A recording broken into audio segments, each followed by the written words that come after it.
blood on virgin snow, a stranger's knife pressed against a war-scarred throat, and somewhere in that frozen hell, at 9,000 feet, a woman who was never supposed to matter stands between a killer and the one man who swore he'd never love again. This is the story of Callum Vance, a ghost of the Civil War who built walls higher than the Sawtooth Ridge itself, and Alara Quinn, the contract bride who shattered every single one of them. What started as a cold transaction became a battle for survival, then something far more dangerous, a love forged in ice, blood, and the unforgiving truth that some bonds can't be broken, even when the whole world tries.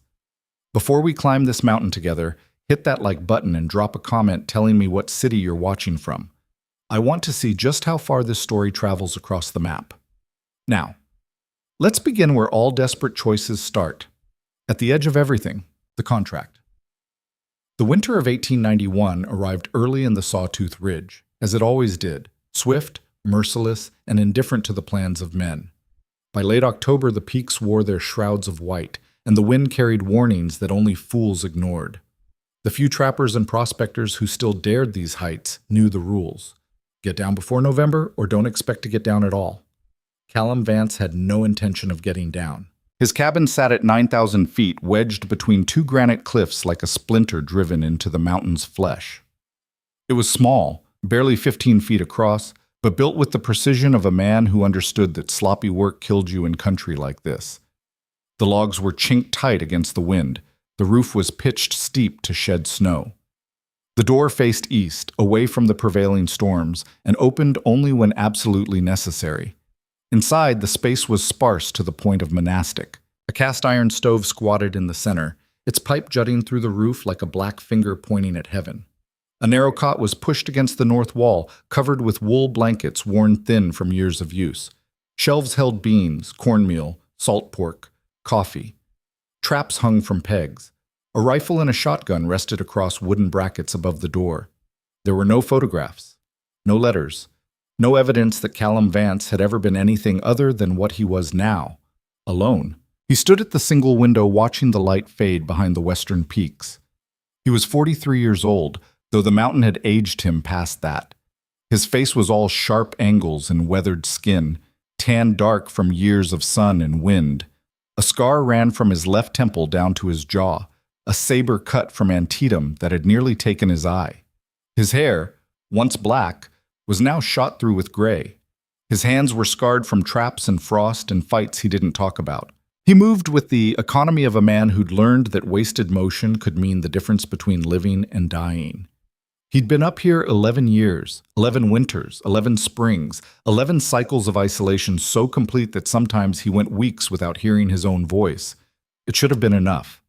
For a long time, it had been. After the war, after he'd buried too many boys who'd died screaming his name, after he'd watched Atlanta burn and felt nothing, the silence of the high country had been salvation. No orders, no death, no questions about why he'd survived when better men hadn't, just snow and stone and the clean, uncomplicated work of not dying. But lately the silence had started to feel different. He was slowing down. Not much, not enough that anyone else would notice, but enough that he did. Last winter he'd missed a step on the ice and fallen hard, cracking 2 ribs. The winter before that, he'd gotten careless with a trap and torn his hand open to the bone. Alone at 9,000 feet, mistakes like that didn't just hurt. They killed. And then there was the cold. It was getting harder to shake, harder to warm up after a day on the trap line. Some mornings, his fingers were so stiff he could barely light the stove. He told himself it was just age, just the mountain taking its due. But deep down, in this part of himself he didn't like to examine, Callum knew the truth. He was lonely, not in any soft, sentimental way. Callum Vance didn't miss people. He'd spent too many years wading through their blood to romanticize company. But he was tired of being cold, tired of waking up to frost on the inside of the cabin walls, tired of the hollow certainty that if he died up here, no one would know until spring thaw, when someone finally noticed the lack of pelts coming down. So he'd made a decision. It was practical, logical, the kind of cold calculation that had kept him alive through Shiloh and Fredericksburg and the long, brutal march to the sea. He would get married, not for love, Callum Vance had buried that capacity in a shallow grave outside Richmond in 1865. But for survival, a woman could keep a fire going, could cook, could help with the trap lines, could be another set of hands when the work got too much for one man alone. And in exchange, she'd have shelter, food, protection, a roof that didn't leak. A man who wouldn't beat her or drink himself stupid or gamble away the winter stores. It was a transaction. Nothing more. He'd gone down to Ridgeway, the small logging town at the base of the mountain, exactly once a month for supplies. On his last trip, he'd done something he never thought he would. He'd paid $20 to a matchmaker named Mrs. Halloway, a sharp-eyed widow who ran a boarding house and specialized in practical arrangements. "I need a woman who can work," he'd told her bluntly. "Someone who won't complain about the altitude or the cold. Someone who understands this isn't a love match." Mrs. Halloway had studied him with the assessing gaze of a horse trader. "You're not an easy man, Mr. Vance." "No, ma'am." "And you're not offering an easy life." "No, ma'am." She'd tapped her pen against the ledger. "There's a woman. Came through 3 weeks ago. Quiet. Desperate, but not needy, if you understand the distinction. She's looking to disappear, not be rescued." "Name?" "Elara Quinn. Says she's from Ohio, but I don't believe her. She's running from something." Callum had felt a flicker of interest. Running was good. Running meant she wouldn't ask questions, wouldn't pry into the locked rooms of his past. Running meant she'd understand the value of silence. "She willing?" "She'll be willing," Mrs. Halloway had said. "She needs the kind of gone that only your mountain can provide." They'd signed papers, exchanged information through Mrs. Halloway, agreed on terms. Elara would arrive in Ridgeway on November 1st. They'd marry at the county clerk's office. No ceremony, no fuss, and head up the mountain before the first big storm closed the pass. It was now October 30th. Callum turned from the window. The cabin was already prepped for winter. Wood stacked, traps checked, supplies laid in. He'd added a few things he wouldn't normally bother with. Extra flour, sugar, tea, a bolt of cloth for whatever women did with cloth. He'd cleared space on the shelves, reinforced the cot. It would need to hold 2 now, though he planned to build a second one before spring. He told himself it was no different than preparing for any other winter. He told himself the tight feeling in his chest was just the altitude. He told himself he wasn't nervous. But his hands, scarred and steady through 1,000 dangers, trembled slightly as he checked his rifle for the 3rd time that day. The arrival. Ridgeway was barely a town, more of a scar on the landscape where men had tried to impose order and mostly failed. 24 buildings squatted along a muddy main street. A general store, a saloon, a blacksmith, the county clerk's office, Mrs. Halloway's boarding house. The rest were rough cabins and tents, occupied by loggers, prospectors, and the sort of drifters who washed up at the edge of civilization like debris after a flood. Callum rode in on October 31st, leading his pack horse. The sky was the color of old iron, heavy with the promise of snow. The wind bit through his coat, a warning. They'd need to be off the mountain road by nightfall tomorrow at the latest. He tied his horses outside the boarding house and went in. Mrs. Halloway met him in the front room, which smelled of beeswax and coffee. She was a small woman, barely 5 feet tall, but she had the presence of someone much larger, the kind of person who could stop a bar fight with a look. "Mr. Vance, right on time." "Ma'am." "She's upstairs, room 3. I'll send her down." Callum nodded. His mouth was dry. Mrs. Halloway studied him. "You're really going through with this?" "Yes, ma'am." "You know you don't have to. I could still find her another arrangement, something easier." "I gave my word." "Your word." Mrs. Halloway smiled faintly. "You're a strange man, Callum Vance. Honorable in all the wrong ways." Before he could respond, he heard footsteps on the stairs. Callum turned. The woman descending was not what he'd expected. He'd braced himself for someone broken. A widow, perhaps, or a girl sold off by destitute parents. Someone worn down by bad luck and worse choices. Someone who'd look at him with either fear or calculation. Elara Quinn looked at him with neither. She was small, maybe 5'3", and thin in a way that spoke of recent hunger rather than natural build. Her dress was dark gray wool, clean but old, mended in several places with careful stitches. Her hair was dark brown, almost black, pulled back severely from her face. Her eyes were gray, not soft gray, but the gray of winter sky before a storm. She was probably 30, though it was hard to tell. There was a hardness around her mouth that aged her, but her skin was still smooth, her hands unlined. She moved with careful control, each step deliberate, as if she'd trained herself not to take up more space than absolutely necessary. She reached the bottom of the stairs and stopped 3 feet from him. For a long moment, they simply looked at each other. Callum had expected to feel something. Disappointment, maybe. Or relief. Or the cold satisfaction of a deal well made. Instead, he felt recognition. Not of her face. He'd never seen this woman before in his life. But of what she carried. The weight. The walls. The careful distance she kept between herself and the world. This woman was a survivor. Mr. Vance. Her voice was low, steady, educated. There was a precision to her vowels that spoke of schooling, of a life that had once been very different. Miss Quinn? Mrs. Quinn, she corrected quietly. I was married before. Briefly. Widow? Yes. A lie, Callum thought, but a well-told one, and none of his business either way. Mrs. Halloway cleared her throat. The clerk's office is open until 4.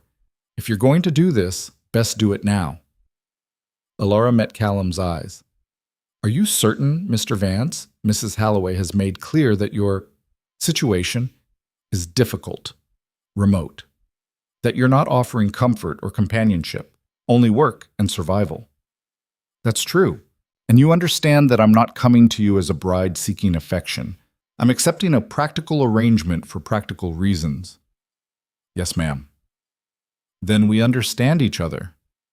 Seems we do. Alara nodded once, sharp.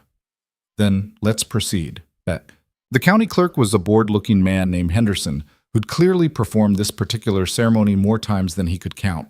He barely looked at them as he pulled out the marriage license. Names?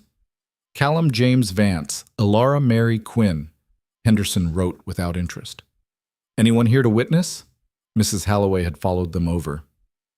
I will. Fine. Vance, you take her as your lawful wife, all the usual terms? I do. Quinn, you take him as your lawful husband, same terms. Alara's voice didn't waver. I do. Sign here, and here. Henderson pushed the papers across. Congratulations. You're married. That'll be $2. Callum paid. Just like that, it was done. They walked back out into the cold afternoon. The wind had picked up. The first few flakes of snow were starting to fall. Callum glanced at the sky. We should stay the night. Head up at first light. Alara nodded. Whatever you think is best. Mrs. Halloway invited them to supper at the boarding house, a gesture of goodwill that Callum suspected was more about satisfying her curiosity than hospitality. The meal was simple: venison stew, bread, coffee. 3 other lodgers sat at the long table, 2 loggers and a prospector who'd come down from the high country for the winter. The men stared at Alara with the frank appraisal of men who rarely saw women. One of them, a thick-necked logger named Briggs, leaned forward. So you're the one headed up to Vance's place? His tone was conversational, but there was an edge underneath. You know what you're getting into, sweetheart? Alara met his eyes coolly. I know exactly what I'm getting into. Do you?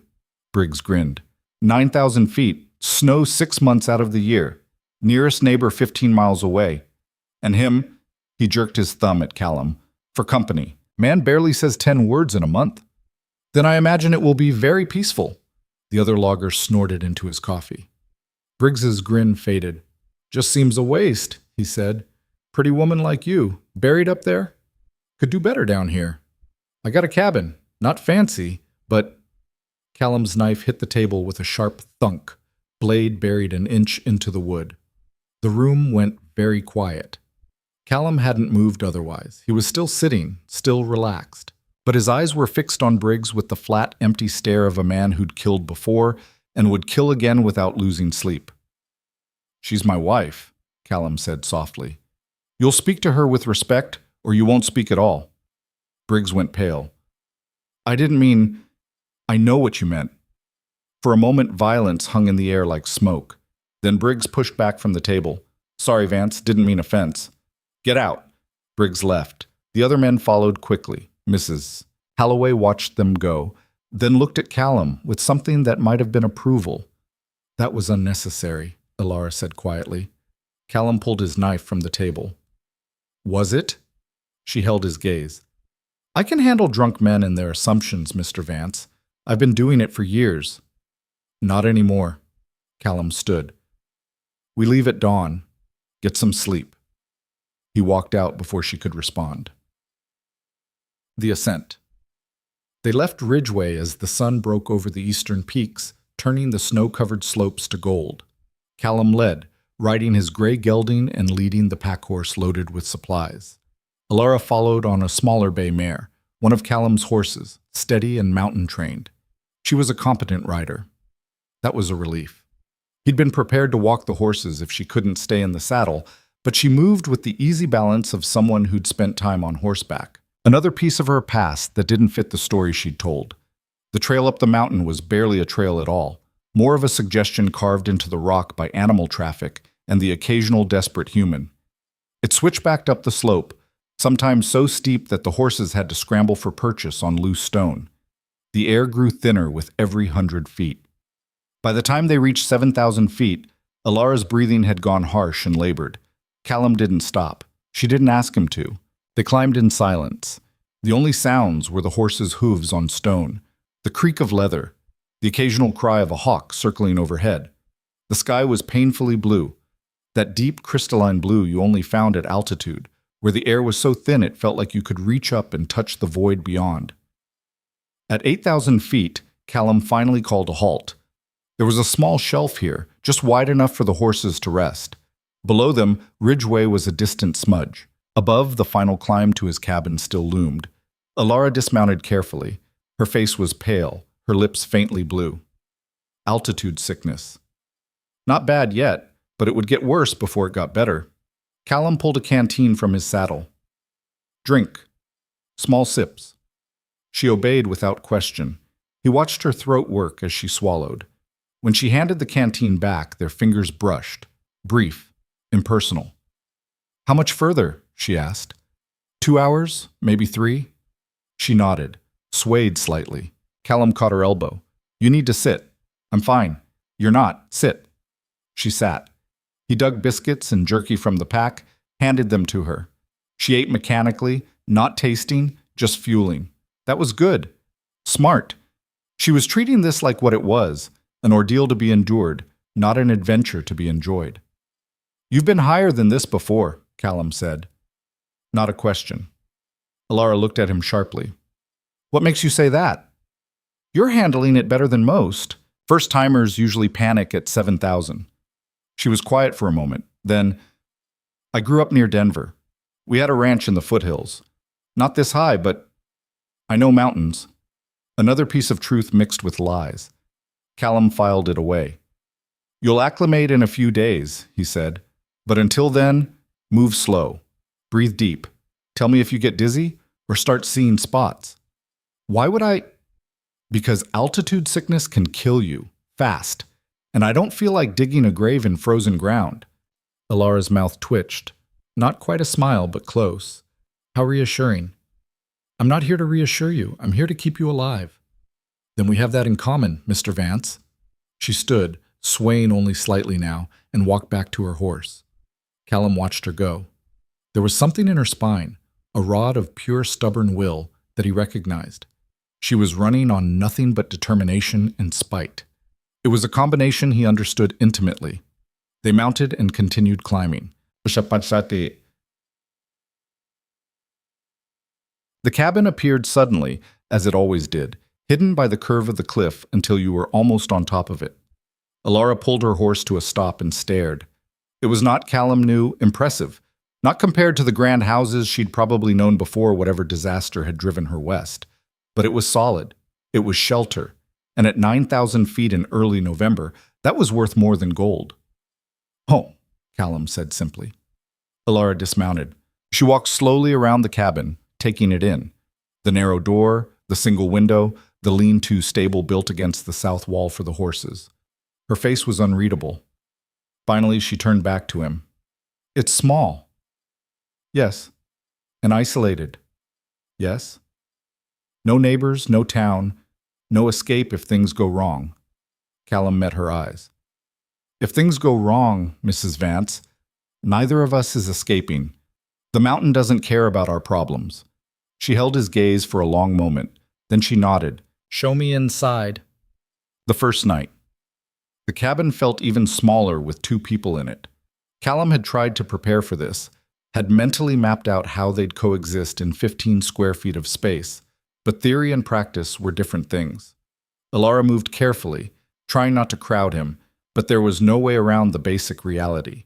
They were going to be living in each other's pockets for the next 6 months. He showed her the essentials: the stove, the water barrel, filled from snowmelt, the food stores, the chamber pot, which would need to be emptied every morning, no matter how cold it got. She listened without comment, filing away each instruction with the focus of a soldier learning enemy terrain. There's one bed, she said finally. Yes. We're married, so I suppose that's expected. Her voice was carefully neutral. Callum shook his head. I'll build a second one. For now, I'll take the floor.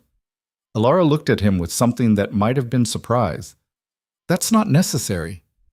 It is. We agreed this was practical, not personal. I meant that. And if I get cold, there's blankets. Mr. Vance, Ilara's voice was firm. I understand propriety. I also understand survival. If you sleep on the floor in this cold, you'll be useless by morning. We're both adults. I think we can share a bed without compromising the terms of our arrangement. She was right, and Callum hated that she was right. Pride was a luxury he couldn't afford up here. Fine, he said. But we keep to our own sides. Agreed. That night, after a silent supper of salt pork and beans, they lay down on opposite edges of the narrow cot. Callum kept his back to her, his body rigid with awareness. He could hear her breathing, slow, controlled, the breathing of someone forcing themselves to stay calm. The wind howled outside. The stove ticked as it cooled, and Callum Vance, who'd slept through artillery barrages and cavalry charges, lay awake for hours, hyper-aware of the small, warm presence behind him. This was a mistake, but it was too late now. Survival is a language. The first week nearly broke her. Callum had known it would be hard, had tried to warn her in his blunt way, but Ilara Quinn had arrived with the kind of spine-deep stubbornness that couldn't be argued with. She'd looked at his cabin, his mountain, his warnings, and decided she could handle it. The mountain disagreed. The altitude hit her hard on day 3. She woke gasping, her lips blue, her skin clammy with sweat despite the cold. Callum had seen it before. The body's rebellion against thin air, the desperate clawing need for oxygen that wasn't there. Breathe, he said, kneeling beside the cot. Slow. Count to 4 on the inhale. Hold for 4, out for 4. She tried, failed, her hands clutched at her chest like she could physically pull more air into her lungs. Callum caught her wrists. Look at me. Her eyes, wide, terrified, locked onto his. You're not dying. Your body thinks it is, but it's wrong. This is just the mountain teaching you. Now breathe with me. He breathed. She followed. In for 4. Hold for 4. Out for 4. Again. Again. Slowly, her panic subsided, her breathing steadied, color crept back into her lips. Better? He asked. She nodded, not trusting her voice. Stay in bed today. Don't move more than you have to. I'll bring you water. You can stay in bed, Callum said flatly. That's an order, not a suggestion. For a moment, he thought she'd argue. Then she slumped back against the pillow, exhausted. Why is it so hard? She whispered. In Denver, Denver's 5,000 feet. This is 9. That's not a difference. It's a different world. He brought her water, made her drink, then went outside to check the trap line, leaving her to rest. When he returned that evening, she was up, pale and shaky, but up, stirring a pot of beans over the stove. I told you to rest. I rested. Now I'm cooking. Callum wanted to argue. But the beans smelled good, better than anything he'd made in months, and she was standing without swaying. He let it go. They ate in silence. After Alara washed the dishes in a pot of melted snow, her movements slow but steady. Callum watched from the corner of his eye, noting the stubborn set of her jaw, the way she refused to let weakness show. Survivor, he thought again. Whatever she was running from, it had taught her not to quit. Tomorrow, he said, I'll start teaching you the trap line. Alara looked up. I thought you said I should rest. You've rested enough. Now you work. The trap line was brutal. It ran in a wide circuit around the cabin, nearly 5 miles of steep, snow-covered terrain studded with steel traps that could break a man's leg if he stepped wrong.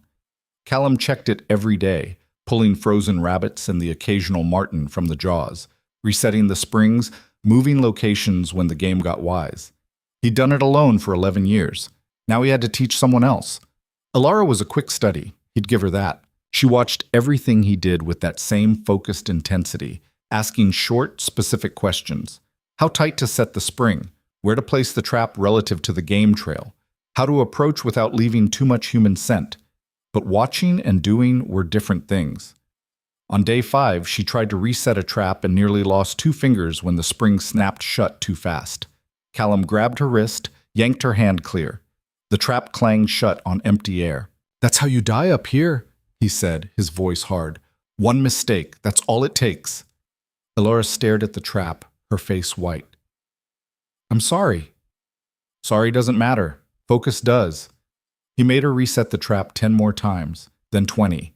By the end, her hands were shaking from exhaustion and cold, but she could do it without hesitation. That night, she didn't complain, didn't cry, just ate her supper and went to bed. Callum lay awake, listening to her breathe, and felt something shift in his chest. Not softness, he couldn't afford softness, but respect. She wasn't just surviving, she was learning, adapting. Good, he thought. She'd need to.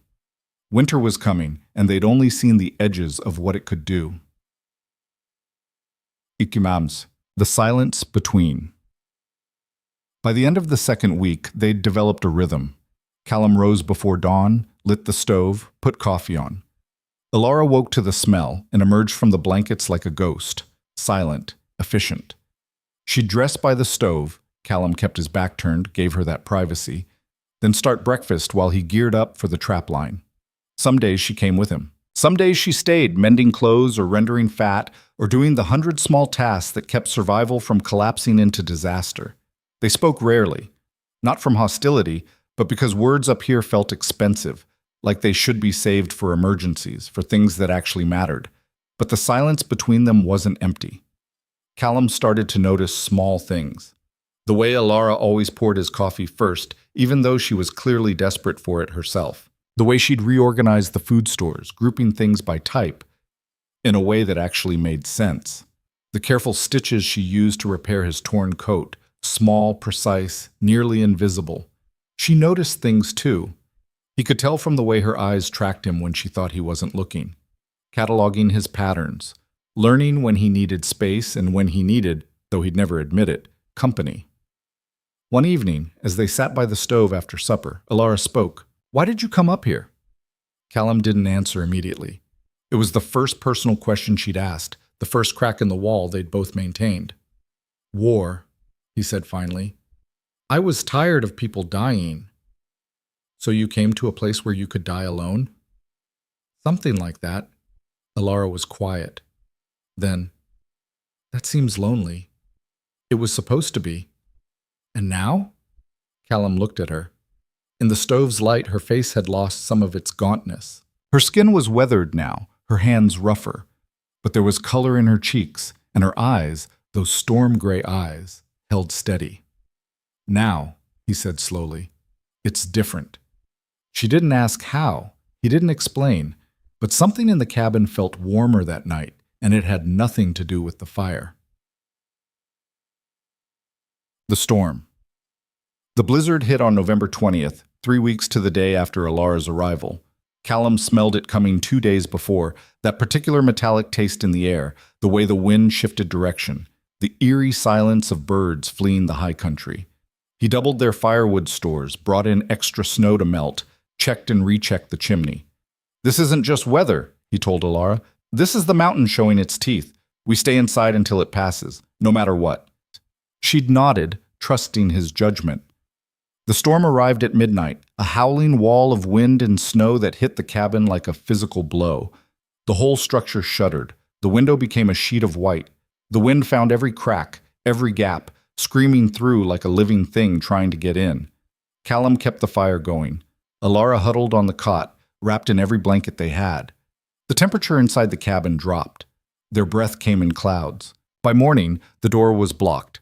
3 feet of snow packed against it by the wind. Callum had to dig them out from the inside using a shovel kept for exactly this purpose. Even then, when he finally forced the door open, there was nowhere to go. The world outside was a white void. Visibility, 0. Temperature, well below freezing, and that wasn't counting the wind chill. They were trapped. The storm lasted 3 days. 3 days of howling wind and darkness and cold that crept through the walls no matter how high they stoked the fire. 3 days of melting snow for water, of rationing food, of lying pressed together on the narrow cot because body heat was the only thing keeping them alive. On the second night, Alara started shivering, deep, bone-rattling shakes she couldn't control. Hypothermia. Callum didn't ask permission. He pulled her against him, wrapping his arms around her, sharing his body heat. She stiffened for a moment, then relaxed, burrowing into his warmth like a drowning person grabbing a rope. "I'm sorry," she whispered through chattering teeth. "For what?" "Being weak." "You're not weak. You're cold. There's a difference." He held her tighter, felt her gradually stop shaking, felt her breathing slow and deepen as exhaustion and warmth finally pulled her under. And in the howling darkness, with a woman he barely knew pressed against his chest, Callum Vance felt something he hadn't felt in 26 years. Safety. Not for himself. He'd stopped believing in his own safety the day he enlisted. But for her. This strange, stubborn woman who'd walked into his life with a lie on her lips and a spine of pure iron. He would keep her alive. The realization was absolute, undeniable, dangerous. After the storm. When the blizzard finally broke, the world was transformed. Snow had buried everything. The lean-to, the woodpile, half the cabin itself. It took Callum 2 hours to dig out the door enough to open it fully. The sky was that savage, brilliant blue again, and the sunlight on fresh snow was blinding. Alara stood in the doorway, blinking at the brightness. "It's beautiful," she said softly. "It's deadly," Callum corrected. "That snow's 6 feet deep in places. Fall through to your waist and you'll freeze before you can dig out." But he understood what she meant. There was a terrible beauty to the high country after a storm, the way everything looked new and untouched, like the whole world had been scrubbed clean. They spent the rest of the day digging, clearing paths, checking for damage. The trapline was buried and would need to be completely reset. 2 traps were gone, probably swept away by the wind. It would take a week to recover what they'd lost. That night, exhausted, they collapsed onto the cot. This time, there was no hesitation, no careful distance. They simply curled together, seeking warmth, and fell asleep tangled in each other's arms. In the morning, Callum woke first. Alara was pressed against his chest, her breath warm on his neck. One of her hands rested over his heart. He should move, should rebuild the distance. Instead, he stayed still, watching dawnlight creep through the window, feeling her heartbeat steady and slow against his ribs. What the hell was happening to him? The crack in the wall. The shift was gradual but undeniable. By December, they moved around the cabin like 2 parts of the same organism, anticipating each other's needs, working in silent coordination. Alara knew when Callum was about to check the trapline and had his pack ready. Callum knew when she was cold and added wood to the fire without being asked. They still didn't talk much, but the silence had changed. It was no longer the wary quiet of strangers sharing space, but something deeper. The comfortable silence of 2 people who didn't need words to understand each other. One night, after supper, Alara spoke. "Can I ask you something?" Callum looked up. "Depends on the question." "The scar." She gestured to her own face, mirroring the line that ran down his. "Was it the war?" He should have shut her down. Should have reminded her that the past was off limits, that they'd agreed not to pry. Instead, he said, Antietam, Confederate cavalry. I was trying to pull a kid out of the line of fire. Didn't see the officer coming. Did you save him? The kid? No. Alara was quiet. Then, I'm sorry. Don't be. I've got 20 years of dead boys to be sorry for. One more doesn't make much difference. I think it does, she said softly. Or you wouldn't still be up here. Callum felt something twist in his chest. She saw too much, understood too much. Your turn, he said, deflecting. Why are you really running? Alara's face went carefully blank. I told you I'm a widow. I needed... You're not a widow. Or if you are, it's not the whole story. She stared at him. How do you... Because widows don't run to the top of a mountain with a man they've never met.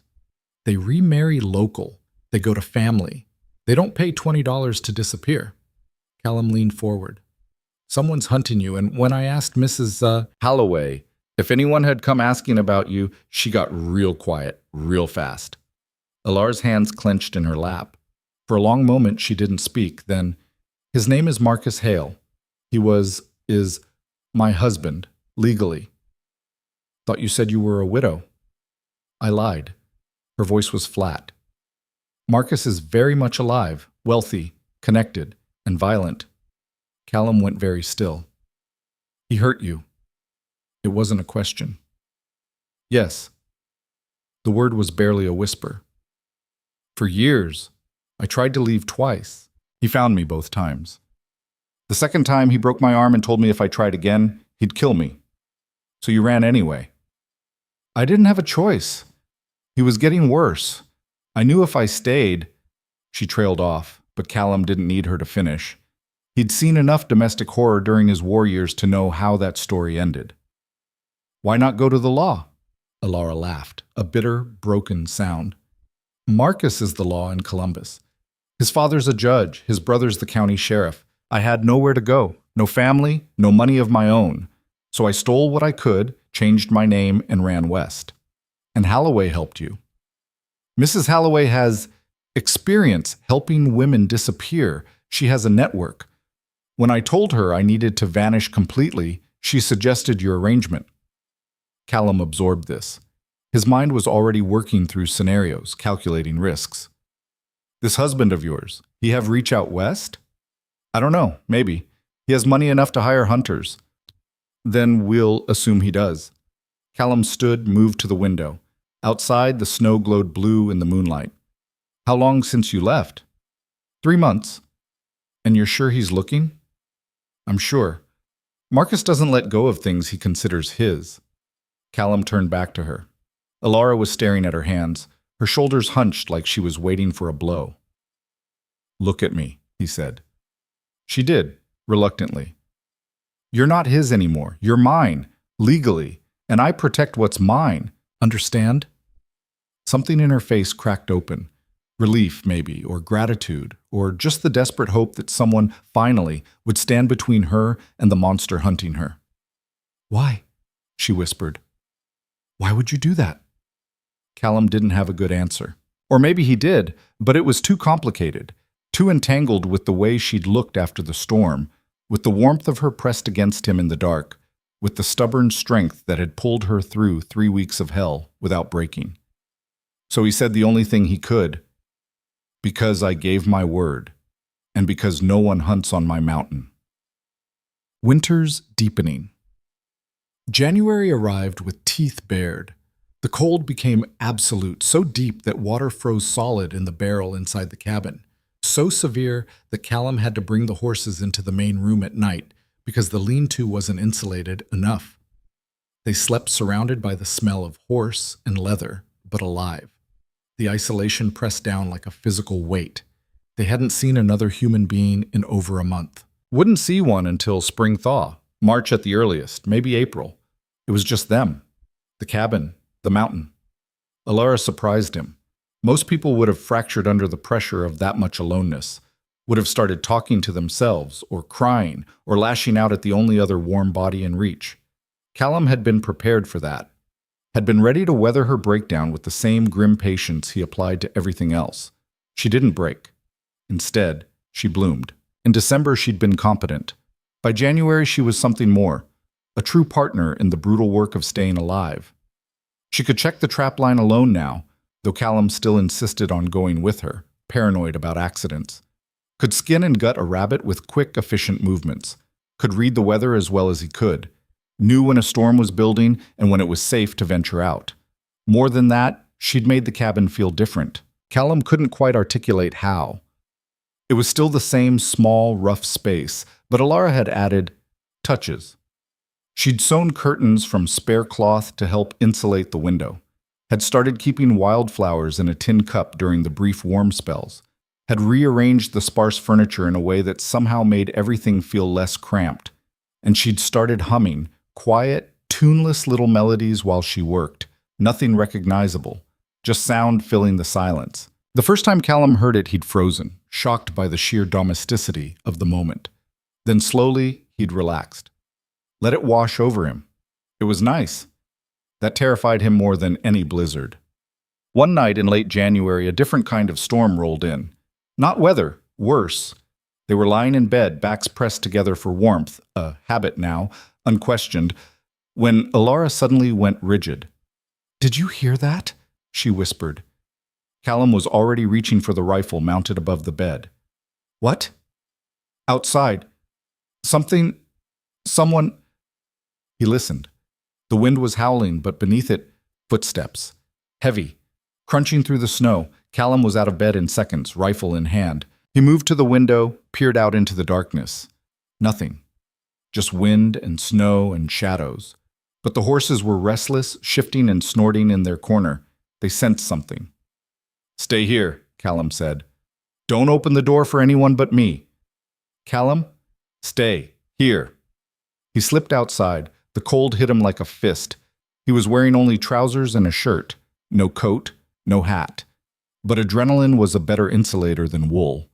He circled the cabin, rifle raised, scanning. There. Tracks in the snow. Large.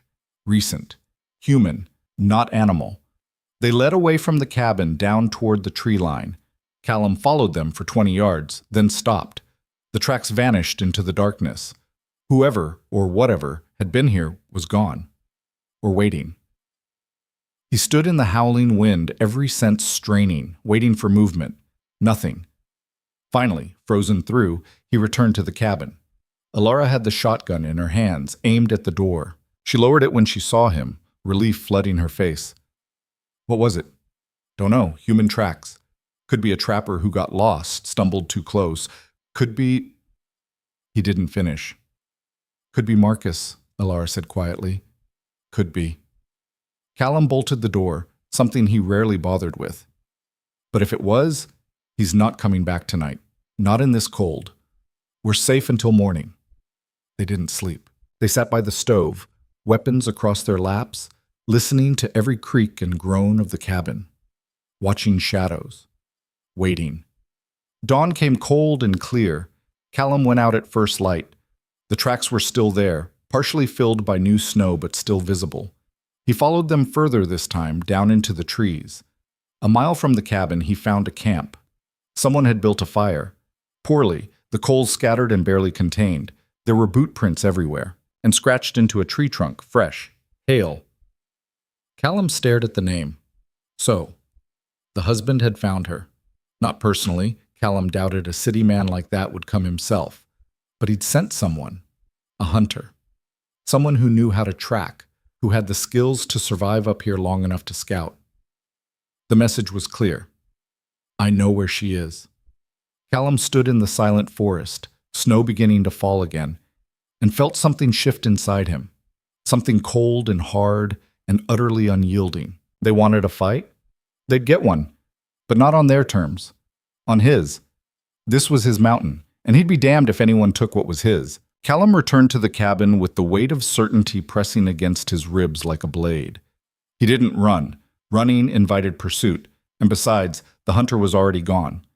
The tracks led away from the mountain, back toward Ridgeway. Whoever Marcus Hale had sent was a scout, nothing more. Testing the terrain, measuring the distance, calculating the cost of coming back. Let them calculate. Callum had 11 years of winter up here. He knew every stone, every drift, every place where the mountain would kill a man who didn't respect it. Alara was at the window when he pushed through the door, her face pale but composed. She'd dressed fully, boots laced, coat buttoned, hair tied back, ready to run or fight, whichever came first. "Well?" she asked. "They were here. Camped about a mile down, left sometime before dawn." "They?" "One man, maybe two. The tracks were messy." Callum set the rifle down, moved to the stove. His hands were numb from the cold, his shirt soaked with snow. "They carved your husband's name into a tree. A message." Alara's face went very still. "What kind of message?" "The kind that says they know where you are and they're coming back." He poured coffee with shaking hands, forced himself to drink. The heat was agony on his frozen fingers. "Question is when?" "And what do we do until then?" Callum looked at her. She was afraid. He could see it in the tension around her eyes, the way her hands clenched and unclenched at her sides. But she wasn't panicking, wasn't begging him to run or surrendering to the inevitable. Just asking the practical question, what do we do? That spine of hers. It was going to get her killed or save her life, and Callum still wasn't sure which. "We prepare," he said. "They won't come back until the weather clears. Too dangerous. So we've got maybe 2 weeks, maybe a month if we're lucky. We use that time." "To do what?" "Make sure they regret coming up here in the first place." Something flickered across Alara's face. Not quite a smile, but close. Grim satisfaction, maybe. The look of someone who'd been prey for too long and was finally being offered the chance to bite back. "Tell me what you need," she said. So he did. The next 2 weeks were a controlled frenzy of preparation. Callum had survived alone for years, but surviving and defending were different games entirely. Alone, you could run, could hide, could rely on the mountain itself to be your fortress. With Alara, running wasn't an option. She'd freeze or break an ankle or fall into a drift, and then they'd both die, which meant they had to make the cabin defensible. Callum started with the obvious, weapons. He had the rifle, the shotgun, his skinning knife, and a hatchet. Not enough. He spent 3 days at the small forge he kept for repairing traps, hammering out crude iron spikes that could be driven into the ground around the cabin's perimeter.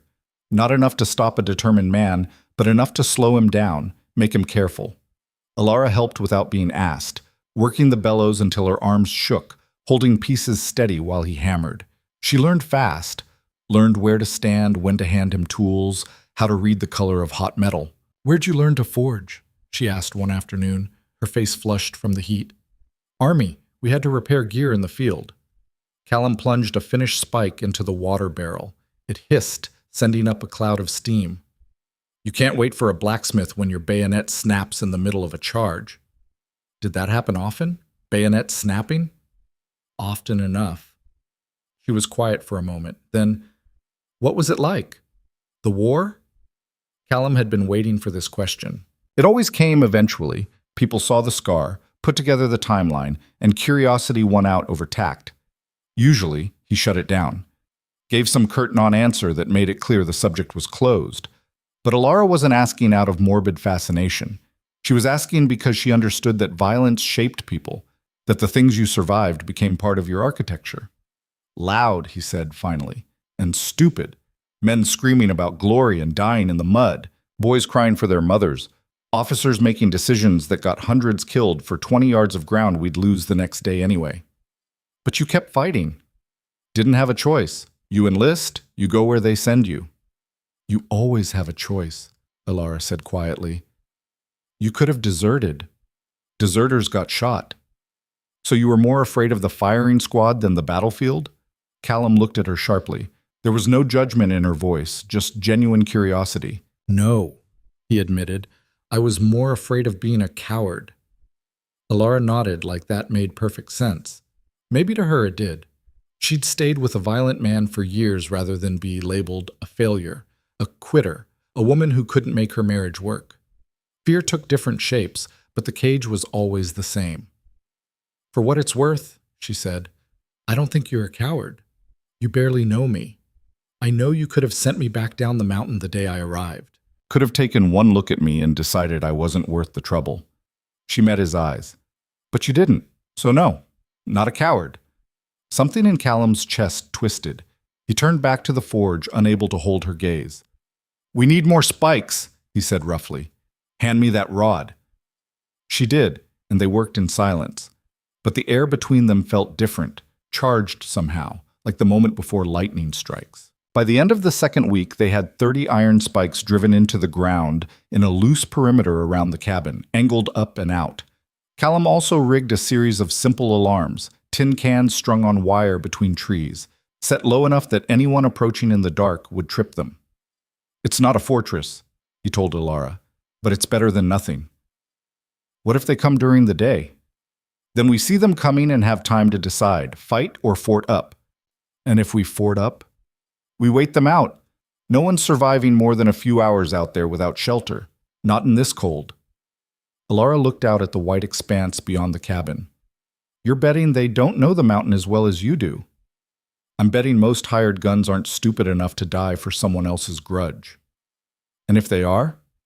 Callum checked the rifle's action for the 20th time. "Then we make sure they regret it." The question hung in the air between them. Could you kill someone? Callum had killed before. More men than he cared to count, back when it was legal and expected and even celebrated. The weight of those deaths had driven him to this mountain in the first place. But this was different. This wouldn't be war. This would be murder, plain and simple, and the law wouldn't care that he was defending his home. The law would see a dead body and a wanted woman and draw its own conclusions.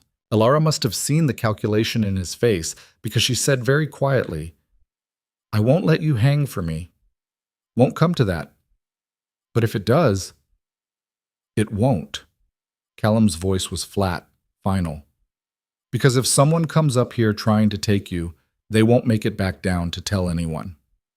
It was a promise, a threat, a line drawn in the snow.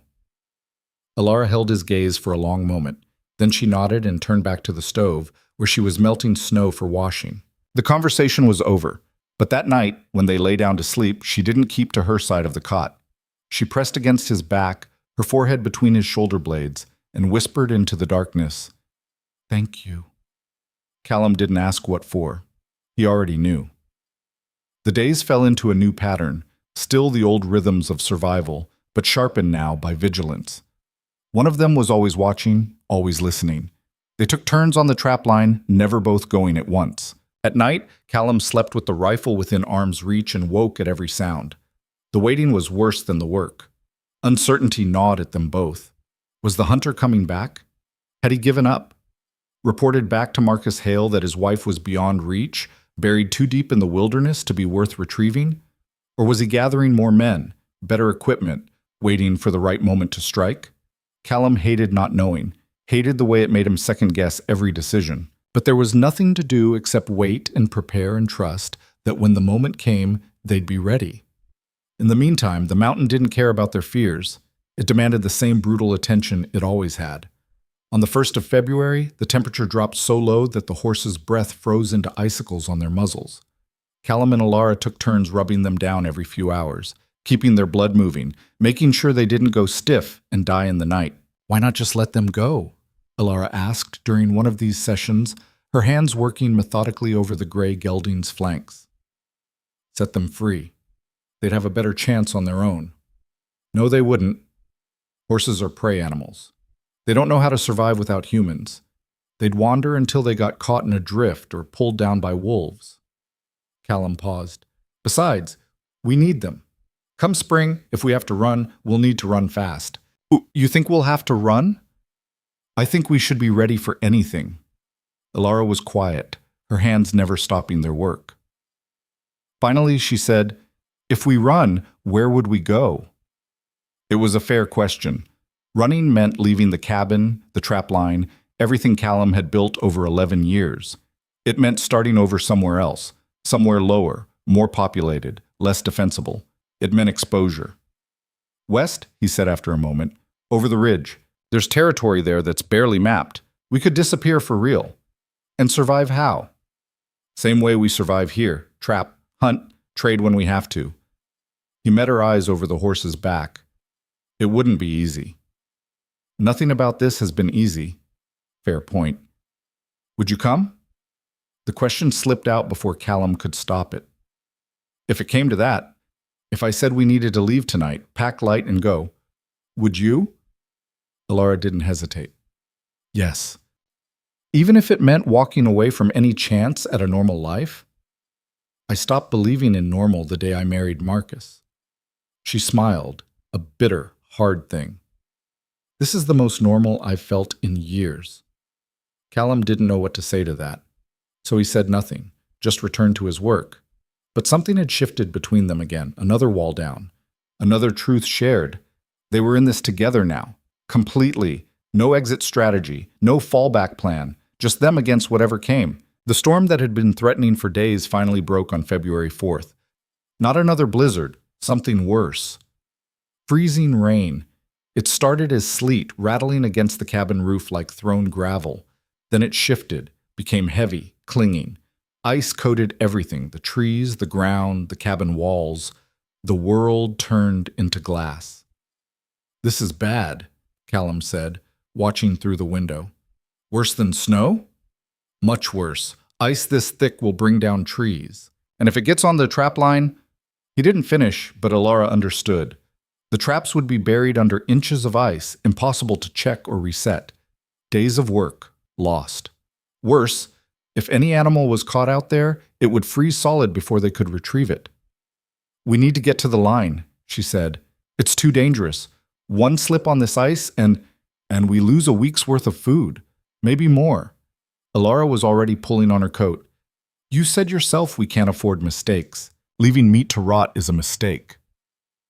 She was right, and Callum hated that she was right. They geared up carefully. Extra rope, ice spikes tied to their boots, both of them moving slowly, testing every step. The world outside was a nightmare of slick surfaces and hidden dangers.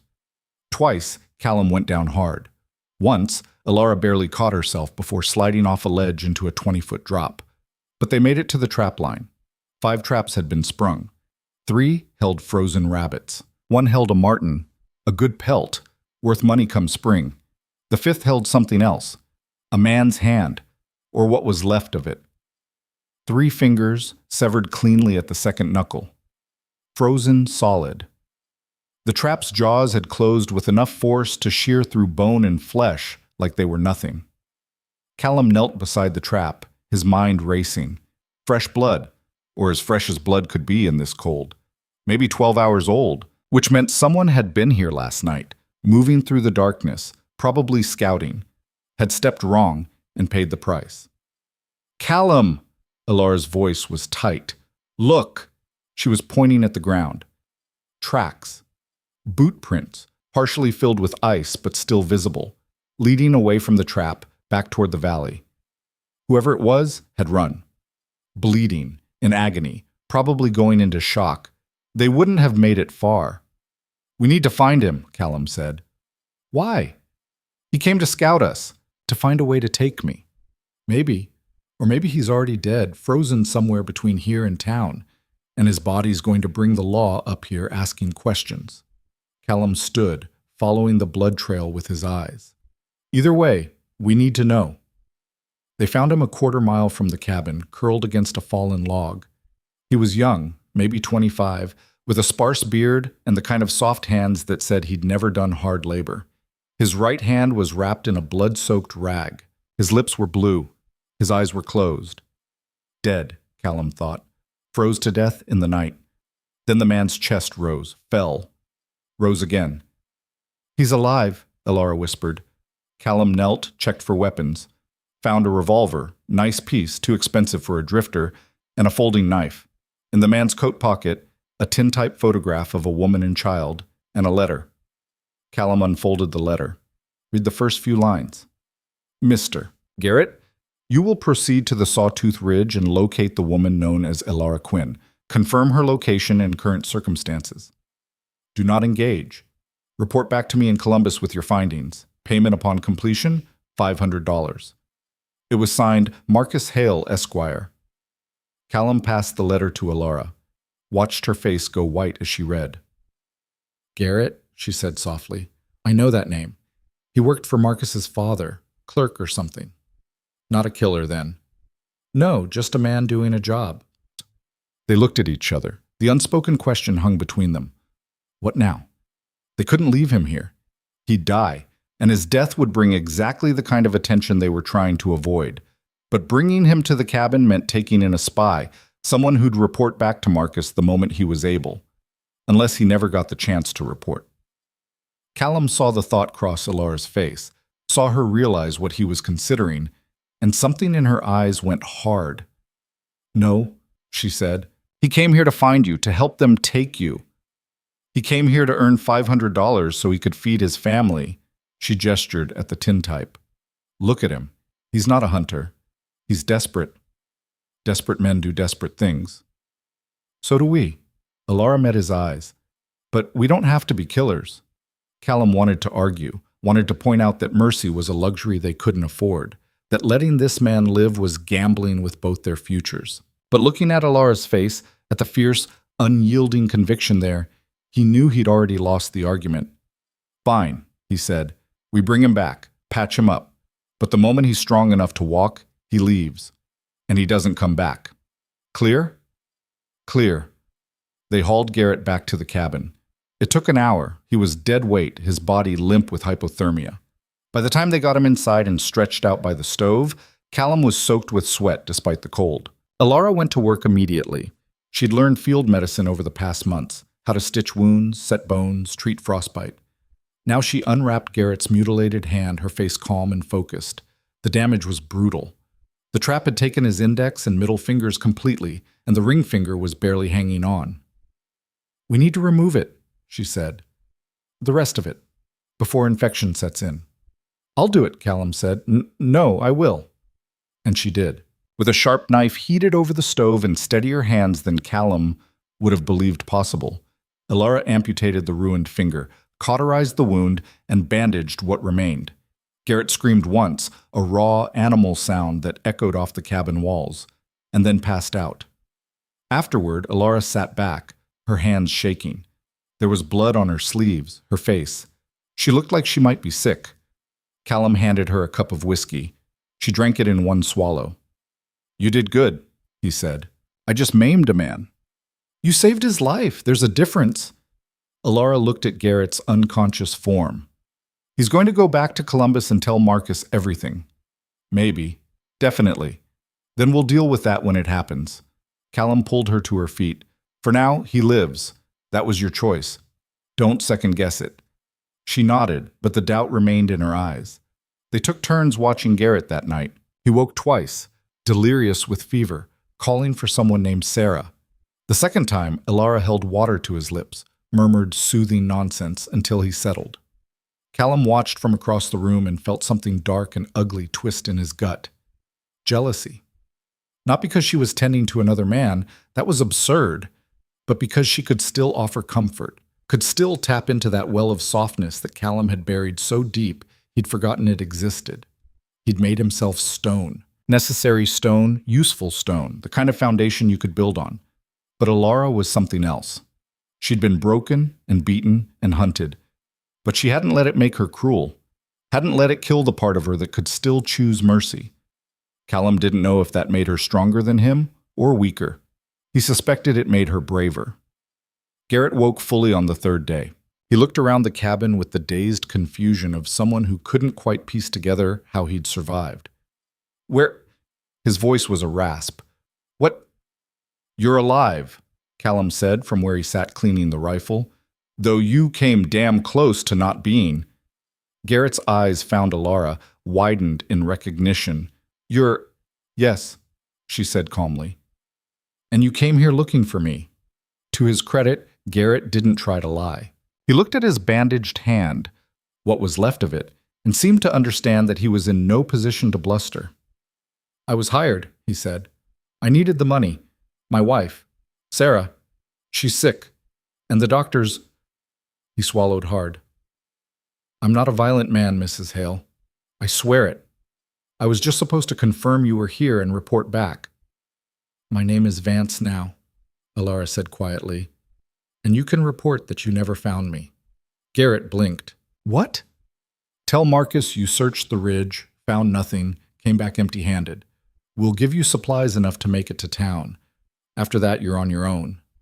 He'll know I'm lying when I come back with, Garrett gestured at his ruined hand, with this. Tell him you fell. Trap accident. He won't know the difference. Alara leaned forward. Mr. Garrett, I'm offering you your life and a way out. Take it. Garrett looked between them, Alara's calm face, Callum's impassive one. He was a clerk, not a fool. He understood the alternative being offered. All right, he said hoarsely. All right. I never found you. Good man, Callum said. Then, because he was nothing if not thorough, and if you change your mind once you're down the mountain, remember this. I know your name. I know you have a wife named Sarah. And if Marcus Hale shows up here because of anything you said, I will come down off this mountain and I will find you. Understand? Garrett's face went pale. Yes, I understand. Good. Then we have an accord.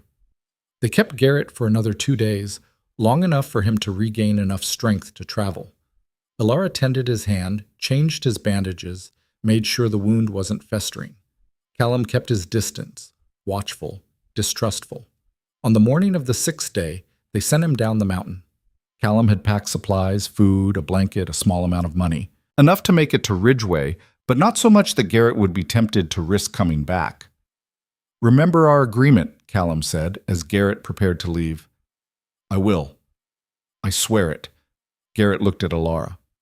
I'm sorry for what it's worth. It's worth something, she said. Now go. And don't come back. They watched him disappear into the trees, a small figure swallowed by the vastness of white. When he was gone, Alara turned to Callum. Do you think he'll keep his word? Don't know. Maybe. Callum shouldered the rifle. But we've bought time either way. A month? Maybe 2. And then? And then Marcus Hale stops sending scouts and comes himself. Or sends someone who won't be scared off by threats. He met her eyes. Either way, this isn't over. Alara nodded slowly. I know. They walked back to the cabin in silence. The mountains stretched around them, vast and indifferent. Somewhere in that frozen expanse, their future waited, approaching slowly, but approaching nonetheless. Inside, Callum added wood to the stove while Alara prepared coffee. The routine was familiar now, comfortable. They moved around each other with the ease of practice, but there was a new tension in the air, an awareness. Garrett's presence had changed something, not because of who he was, but because of what he represented.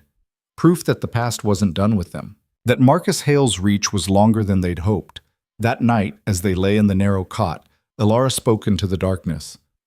If they come in force, more men, better armed, we can't win. You know that.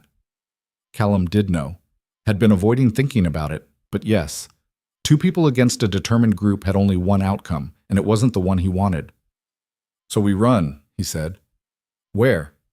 Told you before. West. Over the ridge. And then what? Keep running for the rest of our lives? It was a fair question, one Callum didn't have a good answer to. I don't know, he admitted. But I know this. I'm not letting anyone take you. I don't care if it's 1 man or 20. I don't care if it's Marcus Hale himself with the law behind him. You're mine now, and I protect what's mine. The words hung in the air between them. Alara rolled over, her face inches from his in the darkness. Say that again. Which part? The part where I'm yours. Callum's heart kicked against his ribs. They were so close he could feel her breath on his face, could see the reflection of starlight in her eyes through the window. You're mine, he said quietly, and I'm yours, whether we planned it or not. Alara's hand found his, their fingers tangling together under the blanket. I know, she whispered. I've known for weeks. Why didn't you say anything? Because I was afraid. Of this, of caring about someone again. Her grip tightened. Marcus almost destroyed me. I swore I'd never give anyone that power again. I'm not him. I know. That's what scares me. She laughed softly, bitterly. At least with Marcus, I knew what I was dealing with. But you're good, Callum. Really good. And if something happens to you because of me... He kissed her. It wasn't planned, wasn't thought through. He just leaned forward and pressed his mouth to hers, cutting off the words that would put distance between them again. She stiffened for half a second, then melted into him, kissing him back with a desperate intensity that told him everything he needed to know. This wasn't just survival anymore. This was something far more dangerous. When they finally broke apart, both breathing hard, Alara pressed her forehead against his. "We're going to die up here, aren't we?" she whispered. "Maybe," Callum said, "but we'll die together, and we'll take some of them with us." She laughed, a real laugh this time, startled and genuine. "That's the most romantic thing anyone's ever said to me." "Then you've had a tragic life." "I really have." They kissed again, slower this time, and later when they lay tangled together under the blankets, limbs intertwined and hearts beating in sync, Callum stared at the ceiling and felt something he hadn't felt in over 20 years. Hope. It was terrifying, but he held on to it anyway. The weeks that followed felt stolen, moments carved out of time that didn't belong to them, that would have to be paid back eventually with interest. But Callum had stopped caring about the cost. For the first time since Antietam, since the long, terrible march that had carved out his insides and left him hollow, he felt like something more than a ghost walking through the motions of being alive. Alara had done that. Somehow, without him noticing until it was too late, she'd crept past every defense he'd built and made a home in the ruins. They didn't talk about it, didn't label what was happening between them or make grand declarations. They simply existed together in a new configuration, closer now, intimate in ways that had nothing to do with the physical space they shared and everything to do with the walls they'd stopped maintaining. In the mornings, Callum woke to find her curled against him, her hand resting over the scar on his ribs from a piece of shrapnel that had nearly killed him at Chancellorsville. She'd trace it sometimes, her fingers following the raised tissue like she was reading Braille, learning the language of his damage. He'd do the same with the faint marks on her wrists, rope burns, old but permanent, and the thin white line along her collarbone where Marcus had broken a bottle and pressed the jagged edge hard enough to scar. They were maps of survival, these marks, proof that they'd both earned the right to still be breathing. The work continued, as it always had. The mountain didn't care about their newfound intimacy. It still demanded the same brutal attention, the same constant vigilance against death by 1,000 small mistakes. But there was a lightness now to the labor that hadn't existed before. They moved in tandem, anticipating each other's needs with the unconscious grace of long practice. On a clear morning in late February, they were checking the trapline together when Alara suddenly stopped, her head tilted like a deer scenting danger. "What?" Callum asked, his hand already moving toward the rifle slung across his back. "Listen." He did. At first, nothing, just the wind and the distant cry of a hawk. Then he heard it too. Voices. Faint but distinct, carrying up from the valley below. Multiple voices, which meant multiple men. Callum's blood went cold. How many? 3, maybe 4. Alara's face had gone very still, very focused.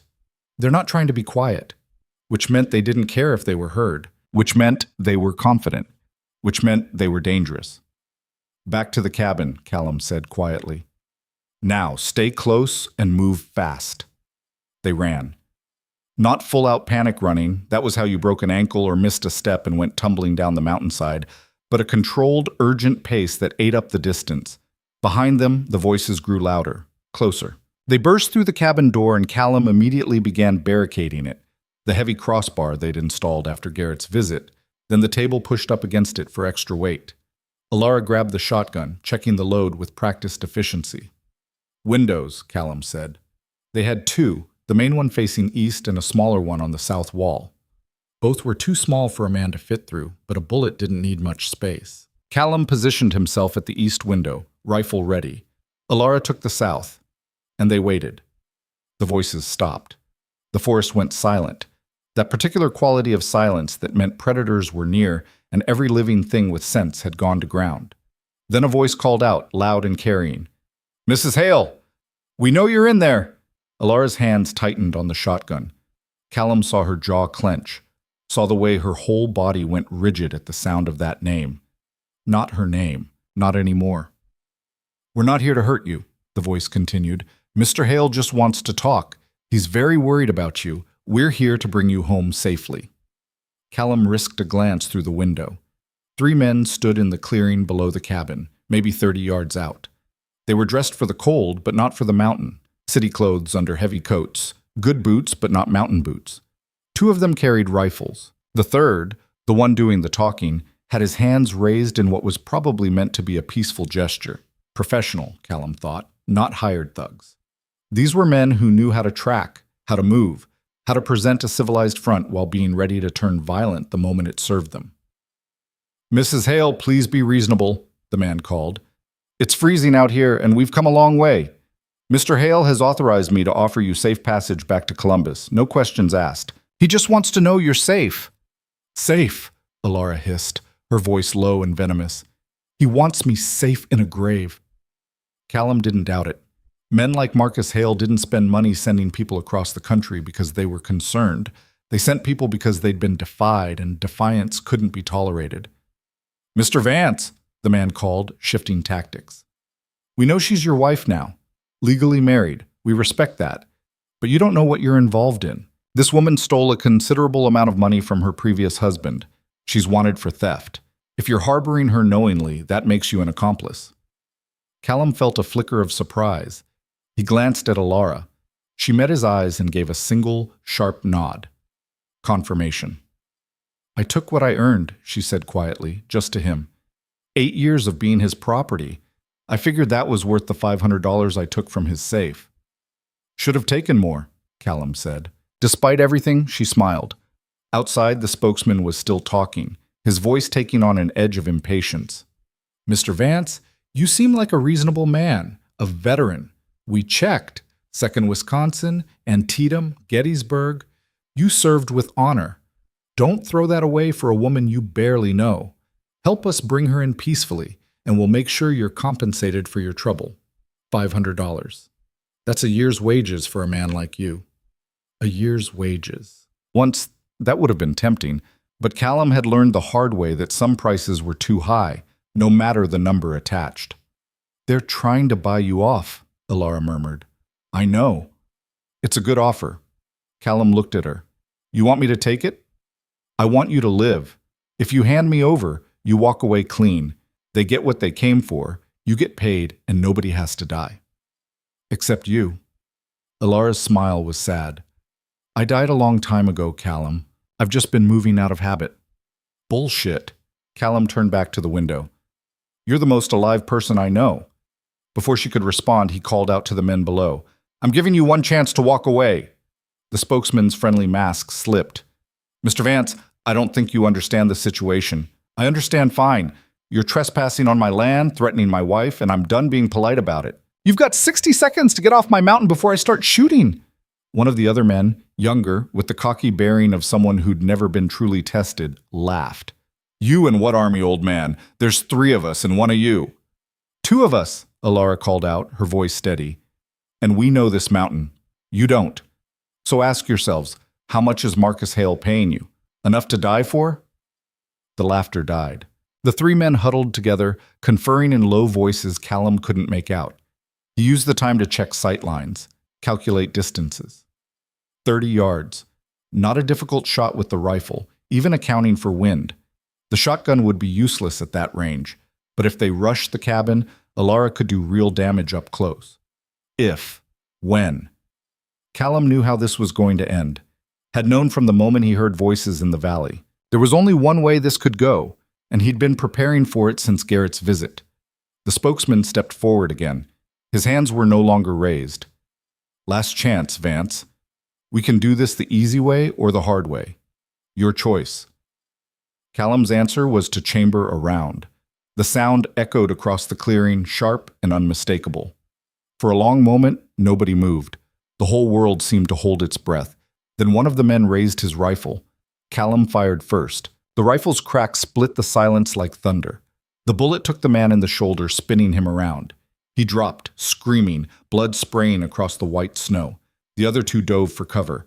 Return fire came immediately, bullets thudding into the cabin's log walls, one shattering a corner of the window. Callum ducked, glass raining down on him. "South side," Alara shouted. Callum rolled, came up at the other window. Alara posmam. One of the men was trying to flank them, moving through the trees toward the cabin's blind spot. Amateur hour. Callum tracked him, led the target, fired. The man went down hard. The clearing erupted in chaos.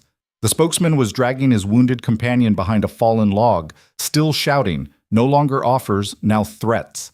The third man had found cover and was laying down suppressing fire. Bullet after bullet slamming into the cabin. Callum reloaded, his hand steady despite the adrenaline singing through his veins. This was familiar territory. He'd been here before. Not this mountain, but this moment. The moment where civilized pretense dropped away and men showed what they really were. "They're going to rush us," he said to Alara. "Two-pronged attack. One draws our fire while the others come from different angles." "How do you know?" "Because it's what I'd do." He checked his ammunition. "We need to break their nerve before they get organized." Alara's face was pale but determined. "How?" "Make them afraid of the mountain more than they're afraid of going home empty-handed." He moved to the door, started removing the barricade. "What are you doing?" Alara grabbed his arm. "You can't go out there." "I'm not going far, just far enough." Callum checked his pistol, a Colt he'd carried since the war, reliable as sunrise. "When I draw their attention, you watch the south window. Anyone comes at the cabin, you shoot them. Don't hesitate. Don't warn them. Just shoot." "Callum," he kissed her, hard and fast and final. "Trust me." Then he was out the door before she could argue, moving low and fast toward the tree line. Bullets kicked up snow around him, but he was already in cover, already moving, using terrain he knew by heart to stay ahead of the shooters. The spokesman saw him break cover and made his first real mistake. He stood up to get a better angle, exposing himself above the log. Callum put a bullet through his leg. The man went down howling. His companion tried to drag him deeper into cover, but that meant turning his back on Callum's position. Another mistake. Callum could have killed him, should have, tactically speaking. But he didn't want corpses. He wanted fear. He fired twice more, close enough that both men felt the bullets pass. Close enough to know that the next one wouldn't miss unless Callum chose to let it miss. "You're done!" Callum shouted. "Your friend's bleeding out. The other one's probably dead. You want to join them? Keep pushing, or you can take what's left of your pride and get the hell off my mountain." The uninjured man looked at his wounded companions, then at the forest where Callum's voice had come from, then back at the cabin. Callum could see the calculation happening, weighing the money against the cost, the glory against the grave. "We're taking them and leaving," the man finally shouted. "But this isn't over." "It is for you," Callum said. "You come back up here, you won't get another warning." He watched from cover as they gathered their wounded and retreated, half carrying, half dragging the two injured men. It took them 20 minutes to disappear down the mountain, leaving a trail of blood in the snow. Only when he was absolutely certain they were gone did Callum return to the cabin. Alara met him at the door, her face a complicated mixture of relief and fury. "That was the stupidest, most reckless." She grabbed him, pulled him close, kissed him like she was trying to convince herself he was real. "Don't ever do that again." "Can't promise that." "Then promise you'll come back." "That I can do. They stood in the doorway holding each other while the adrenaline slowly drained away and reality set in. They'd won. For now. But the spokesman's parting words echoed in Callum's mind. This isn't over. He was right. They'd escalated. Drawn blood. Marcus Hale would hear about this and he wouldn't send diplomats next time. He'd send killers. "We bought time," Callum said, releasing Alara and moving back inside. "Maybe a few weeks. Maybe only days. But they'll be back." "Then we leave." Alara was already moving, pulling their packs from the corner, starting to gather supplies. "Tonight. We go west, like you said. It's a hard journey, 2 weeks at least, maybe more. We'll be exposed the whole way." "More exposed than we are here?" Fair point. The cabin had been sanctuary once, but it was compromised now. They knew where it was, knew how to find it. Even if Marcus sent different men, they'd have a map drawn in blood and bullets. "All right," Callum said. "We leave at dark. Pack light, food, ammunition, blankets, nothing we can't carry." They worked in efficient silence, the practiced rhythm of survival taking over. Every decision was tactical. This much jerky, but no more. 2 blankets each, all the ammunition they could carry. Callum wrapped the rifle in oilcloth. Alara packed their few medical supplies, needle and thread, whiskey for sterilizing, strips of clean cloth. While they packed, Callum's mind was already on the route. West over the ridge meant climbing higher before they could descend, up to nearly 10,000 feet where the air was so thin it felt like breathing through wet cloth. There were passes, but they'd be snowbound this time of year. They'd have to find game trails, follow the paths animals used when the deep snow came. It would be brutal. Even odds they'd freeze or fall or simply run out of strength halfway through. But staying was certain death. At least running gave them a chance. As the sun began to set, turning the snow-covered peaks to gold and crimson, they stood outside the cabin one last time. Callum looked at the structure he'd built with his own hands, the sanctuary that had kept him alive through 11 winters. "You sorry to leave?" Alara asked quietly. "I'm sorry I have to," Callum said. "But I'd do it again. For you, I'd burn it down myself." She took his hand. "That's the second most romantic thing you've ever said to me." "What was the first?" "When you promised we'd die together. Despite everything, the danger, the exhaustion, the uncertain future." Callum laughed. "You have a dark sense of romance." "I learned from the best." They shouldered their packs and started walking. The cabin disappeared behind them, swallowed by the gathering darkness. Ahead, the mountains rose like the backbone of the world, ancient and implacable. The first night was hard. They climbed until well after midnight, putting as much distance as possible between themselves and the cabin. When they finally stopped, it was only because Alara was stumbling with exhaustion and even Callum's legs were shaking. They made camp in a shallow depression between two rocks. Not much shelter, but better than nothing. Callum forbade a fire.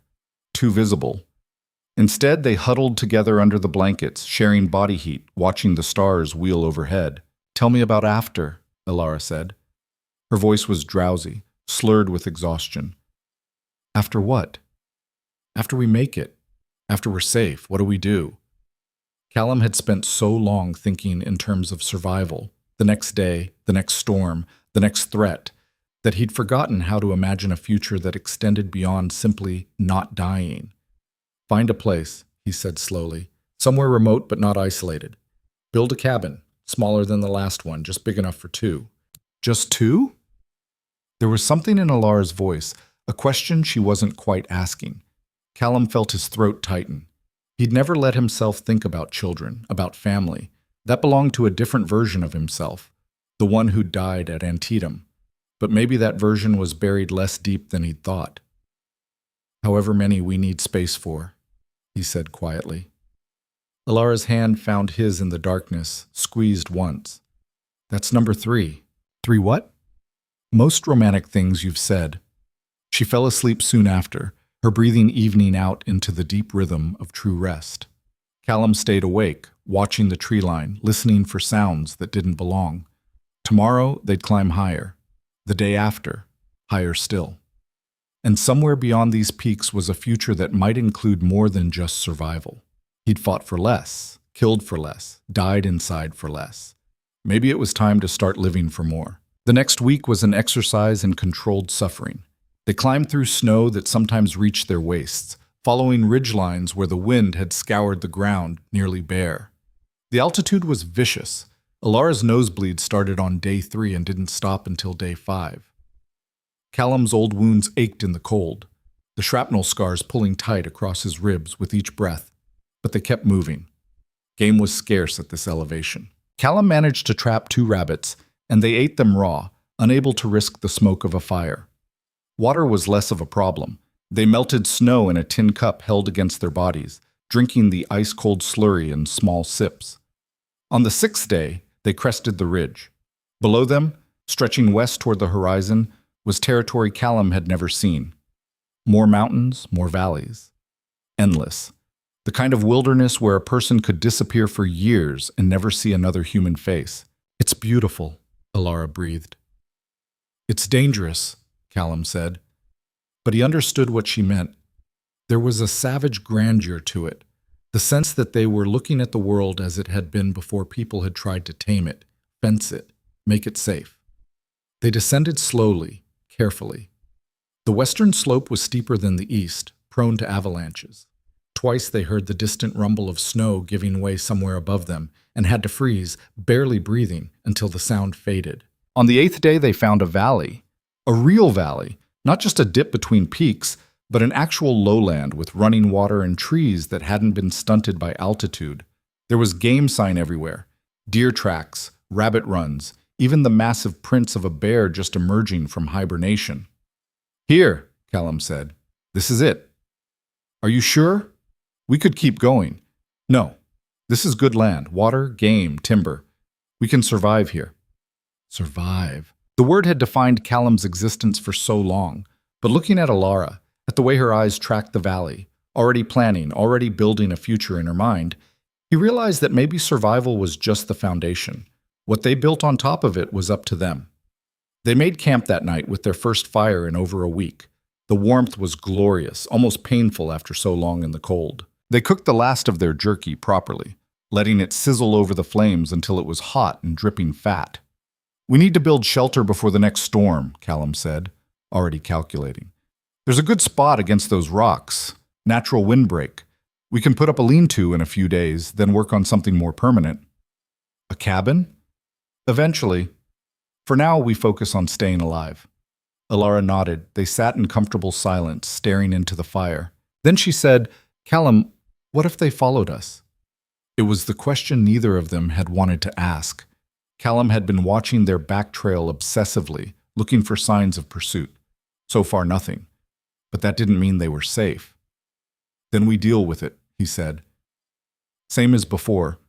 But we're harder to find now, harder to trap. We've got room to run." "I'm tired of running." "I know, me too." He looked at her. "But sometimes running's the only way to stay alive long enough to stand and fight." Alara was quiet for a long moment. Then, "When we build the cabin, I want a real window. A big one so we can see the valley. Glass is heavy, hard to transport. I don't care. I spent 8 years looking at the world through bars Marcus put on the windows to keep me in. I want to see the sky without anything between me and it." The vehemence in her voice made Callum's chest ache. "Then you'll have it. I'll carry the glass myself if I have to." She smiled, that rare, genuine smile that transformed her whole face. "Number 4. You keeping count?" "Always." That night they made love for the first time since leaving the cabin. Not from desperation or cold or the simple animal need for comfort, but because they wanted to. Because they'd earned this small piece of tenderness in the middle of all the brutality. Afterward, as they lay tangled together under the blankets with the fire crackling nearby, Alara said softly, "I was pregnant once. With Marcus." Callum went very still. "What happened?" "He pushed me down the stairs when I was 4 months along. Said he wasn't ready to be a father, that I should have been more careful."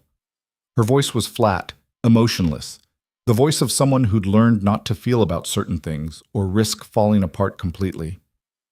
"I lost the baby. Nearly died myself." Callum pulled her closer, feeling the fragility of her bones against his chest.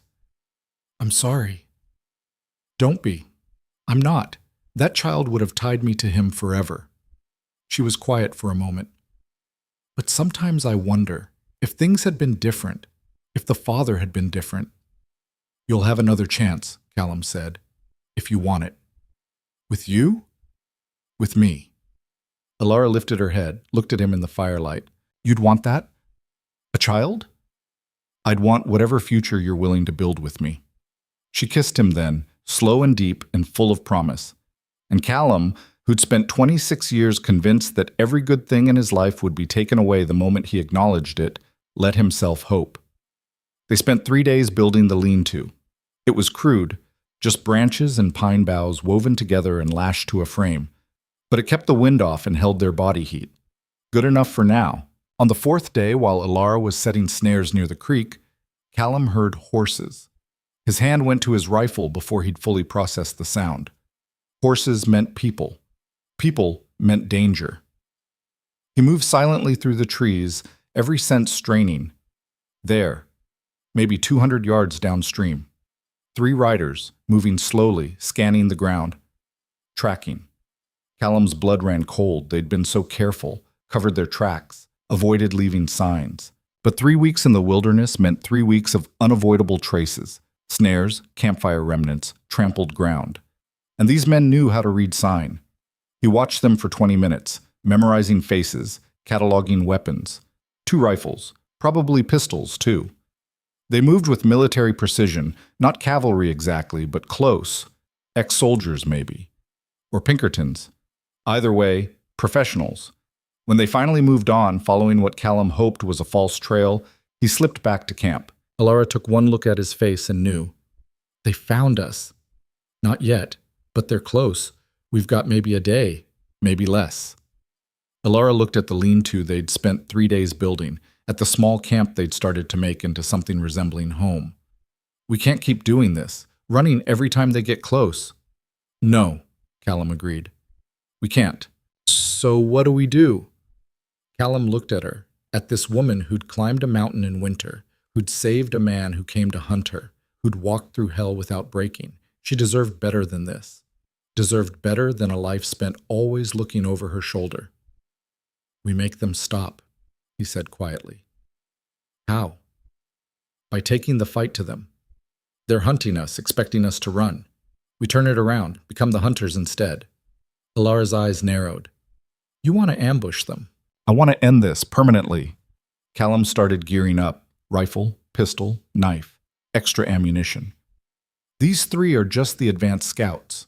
They'll report back to whoever sent them, probably Marcus himself. But if they disappear, if they never report back, that buys us time. Maybe enough time to really vanish. Or it brings more men, angrier men. Maybe, but at least we'll have tried. He paused. I won't force you into this. If you want to run again, we run. But I'm done letting other people decide our future. Alara was quiet for a long moment. Then she picked up the shotgun and began checking the load. Where do we do it? She asked. They spent the rest of the day preparing. Callum knew these mountains now, had learned them during their crossing. He knew the narrow places where 3 riders would have to go single file. Knew the blind corners where a man could wait unseen until the moment was right. He found the perfect spot just before sunset, a narrow defile between 2 rock walls where the trail pinched down to barely 6 feet across. Trees on both sides for cover, good sight lines. Only one way in and one way out. A killing ground. They set up positions on opposite sides of the trail, Callum with the rifle, Alara with the shotgun. If the riders came through, they'd be caught in a crossfire with nowhere to go. If. Night fell. They waited. The cold seeped through Callum's clothes, numbing his fingers, making his old wounds ache. Beside him, invisible in the darkness, he could hear Alara's controlled breathing. Steady, calm. She was ready. Around midnight, Callum heard it. The careful crunch of hooves on snow, moving slowly, cautiously. They were coming. 3 shadows materialized from the darkness, moving single file through the defile, exactly as Callum had predicted. The lead rider held a lantern, its light casting long shadows across the snow. Amateur mistake. The light destroyed his night vision and turned him into a perfect target. Callum's finger tightened on the trigger. 1 shot. That's all it would take. The rider would drop. The others would panic, and in the confusion he and Alara could finish this. But his finger wouldn't complete the pull. These weren't soldiers, weren't enemy combatants charging across a field with bayonets fixed. They were just men. Hired men, probably, doing a job for money. Men who might have families waiting. Men who'd probably rather be anywhere else than freezing on a mountain hunting a woman they'd never met. And Callum had killed enough men to know that the ones who haunted you weren't the ones who tried to kill you first. They were the ones who never saw it coming. He let the riders pass. Across the defile, he could feel Alara's confusion, even though he couldn't see her. She'd been ready, had her finger on the shotgun's trigger, waiting for his signal. And he'd let them go. The hoofbeats faded into the distance. Silence returned to the mountain, broken only by wind and the distant crack of ice. Callum waited another 10 minutes before moving. When he finally emerged from cover, Alara was already there, her face pale in the starlight. Why? She asked. Not angry, just genuinely confused. Because I'm tired of killing, Callum said. The words came out rougher than he intended. I've got enough ghosts, don't need 3 more. So we just let them keep hunting us? No, we make sure they can't. He looked at her. But we do it without adding to the body count if we can help it. Alara studied his face for a long moment. Then she nodded slowly. All right, so what's the plan? We follow them, see where they camp. While they're sleeping, we take their horses, their supplies, their weapons. Leave them just enough to make it back down alive, but not enough to keep hunting. That's risky. If they wake up, then we adapt. But I'd rather take the risk than live with 3 more dead men on my conscience. They tracked the riders for another hour before finding their camp, a small clearing with a fire burning too bright and 3 bedrolls arranged around it. The horses were picketed nearby, stamping and blowing steam in the cold. Callum and Alara watched from the shadows. 2 of the men were already asleep. The third sat by the fire, supposedly keeping watch, but his head kept nodding forward, exhausted, probably been tracking for days. "I'll take the horses," Callum whispered. "You get their weapons, rifles first, then pistols. Move quiet." Alara nodded and melted into the darkness. Callum circled wide, approaching the horses from downwind so they wouldn't spook. They were good animals, well-trained, used to mountain work, probably worth more than the men riding them. He untied the picket line slowly, gathering the reins in one hand while using the other to stroke their necks, keeping them calm. Across the camp, he could see Alara moving like a ghost, lifting rifles from where they leaned against saddles, pulling pistols from holsters. The sleeping men never stirred. The sentry's head dropped forward one more time. His breathing deepened. Asleep.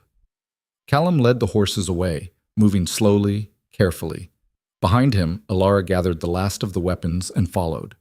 They were 50 yards from camp when one of the horses whinnied, a soft sound but loud enough. Behind them, someone shouted. Callum didn't hesitate. He swung up onto the nearest horse, bareback, no time for saddles, and kicked it into motion. Alara did the same, and they were running, leading the third horse between them, crashing through the forest with the sound of pursuit erupting behind them. Gunfire cracked through the night. Muzzle flash lit up the trees, but the shooters were firing blind, and Callum and Alara were already disappearing into the darkness, the stolen horses carrying them away from danger. They rode hard for an hour, putting distance between themselves and the stranded hunters. When they finally stopped, both breathing hard, Alara started laughing, a wild, slightly hysterical sound that nonetheless held genuine mirth. "We just robbed 3 armed men," she said between gasps. "Stole their horses right out from under them. Technically, we borrowed them. We'll turn the horses loose once we're clear." Callum couldn't help but smile. The rush of it, the clean escape without blood spilled, felt better than he'd expected. "How long you think it'll take them to walk back to Ridgeway?" "In this cold? 3 days if they're lucky. 5 if they're not." Alara's laughter faded into something more serious. "You could have killed them. Would have been easier." "Easier isn't always better. When did you figure that out?" Callum thought about it. "About the time I met a woman stubborn enough to save a man who came to hunt her." Alara guided her horse closer until they were riding side by side. She reached out and took his hand. "We make a good team." "We do." "Think they'll give up now? The hunters?" "Maybe. Or maybe they'll just take longer to come back." Callum squeezed her hand. "Either way, we bought time. And time's all we need." They rode through the rest of the night, finally stopping at dawn to rest the horses and themselves. They were miles from their lean-to now, deep in territory Callum didn't recognize. But that was fine. Unfamiliar meant safe. Meant no one would think to look for them here. They made camp in a stand of pines, the branches overhead so thick they blocked most of the snow. Callum built a small fire while Alara tended the horses, removing their tack and rubbing them down with handfuls of dry grass. "We should name them," she said, patting the gray gelding's neck. "Seems wrong to steal horses and not even give them proper names. They're not ours to name. We're letting them go, remember?" "Still." Alara's eyes had that stubborn glint Callum had learned to recognize. "This one's Ghost, because he moves so quiet." Callum looked at the other 2 horses, a bay mare and a darker gelding. "Fine. That one's Shadow, and the big one can be Smoke." "Those are terrible names." "You started it." She laughed, and the sound was so warm, so normal, that Callum felt something in his chest loosen. For a moment, just a moment, they weren't running or hiding or fighting. They were just 2 people on a mountain, stealing a few hours of peace. That peace shattered when Callum went to check the supplies they'd taken from the hunters' camp and found something he'd missed in the darkness. A letter. sealed with red wax and addressed in elegant script. He broke the seal and read by firelight while Ilara watched his face. The letter was short, 3 paragraphs, but every word hit like a fist. To whom it may concern. You are hereby authorized to retrieve my wife, Ilara Margaret Hale, by any means necessary. She's wanted for theft and fraud in the amount of $500. She is considered dangerous and may be accompanied by an accomplice, one Callum Vance, wanted for assault and harboring a fugitive. Both are to be returned to Columbus for trial, dead or alive. Payment upon delivery, $2,000. It was signed Marcus Hale, with a judge's seal beneath the signature making it official. Legal. He put a bounty on us, Callum said quietly. Ilara took the letter, read it herself. Her face went very still. $2,000. That's enough to bring every hunter and bounty killer in 3 territories. Yeah. And he's made you wanted too, for helping me. I noticed. Ilara crumpled the letter in her fist. You should leave, tonight. Take one of the horses and go. I'll head a different direction, leave a trail they can follow. By the time they realize, stop. Callum caught her shoulders. I'm not leaving you. Callum, be reasonable. I am being reasonable. You think I'd make it a day without wondering if you were alive or dead? You think I could just ride away and build a new life knowing you were out here being hunted? He pulled her close. We're past the point where splitting up makes sense. We're in this together now, all the way. Even if it gets you killed? Even then. Ilara was quiet for a long moment, then, that's number 5. Despite everything, Callum smiled. How many more until I've said enough romantic things? I'll let you know when we get there. They burned the letter and spent the rest of the day planning. $2,000 would attract serious hunters, not the desperate clerks and hired thugs they'd dealt with so far, but real professionals, men who tracked for a living, men who wouldn't be scared off by a few gunshots or stolen horses. We need to get completely off the grid, Callum said. Not just remote. Invisible. How do we do that? We go where even hunters won't follow. Deep wilderness. The kind of territory that kills people who don't know what they're doing. Do we know what we're doing? Callum met her eyes. We're going to learn. Over the next 2 weeks, they pushed deeper into the unmapped territories west of the Sawtooth Ridge. The terrain was brutal, all vertical climbs and treacherous descents, snow-choked valleys and passes so narrow the horses could barely squeeze through. Twice they had to backtrack when trails dead-ended at cliffs. Once, they nearly lost Shadow when the ice beneath him gave way, and he plunged into a half-frozen stream. It took both of them pulling on ropes to drag him out, and the horse was shivering so badly afterward that Callum thought they'd lose him to shock. But Ilara wrapped him in both their spare blankets and walked him for 2 hours until his body heat returned and the shivering stopped. Food was scarce. Game avoided these heights in winter, and the traps Callum set came up empty more often than not. They were down to half rations, then quarter rations. Hunger became a constant companion, gnawing at their bellies, sapping their strength. On the 16th day, Ilara collapsed. One moment she was walking beside Callum, leading Ghost through a snowfield. The next, she was on her knees, gasping for air that wouldn't come. Altitude sickness. Again. But worse this time because she was weakened by hunger and exhaustion and weeks of relentless stress. Callum got her onto Ghost's back, tied her in place so she wouldn't fall, and kept moving. They needed to get lower, needed to find shelter, needed to find food. He found all 3 by sunset, a small valley tucked between 2 peaks, invisible from above, accessible only through a crack in the rock face so narrow they had to unload the horses and push the packs through separately. But once inside, the valley opened up into something close to paradise. Running water, game trails, caves in the cliff face that would provide shelter. Callum got Ilara into the largest cave, built a fire, wrapped her in every blanket they had. Her lips were blue again. Her skin had a grayish cast. She was shivering so hard her teeth chattered. Stay with me, he said, rubbing her hands between his, trying to force warmth back into her fingers. Come on, Ilara, stay with me. Her eyes fluttered open. Cold, she whispered. I know, I'm going to fix it. Callum, if I don't, you're going to. His voice was harder than he intended. You hear me? You're going to make it because I didn't drag you across 3 mountain ranges just to lose you to the cold. A ghost of a smile touched her lips. Romantic. Damn right it is. Now shut up and conserve your energy. He stayed with her through the night, keeping the fire high, holding her against his chest, sharing every bit of warmth his body could provide.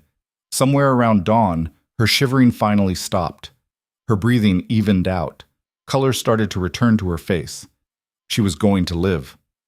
Callum, who hadn't cried since the day he buried the last of his regiment in a mass grave outside Richmond, felt tears on his face and didn't bother to wipe them away.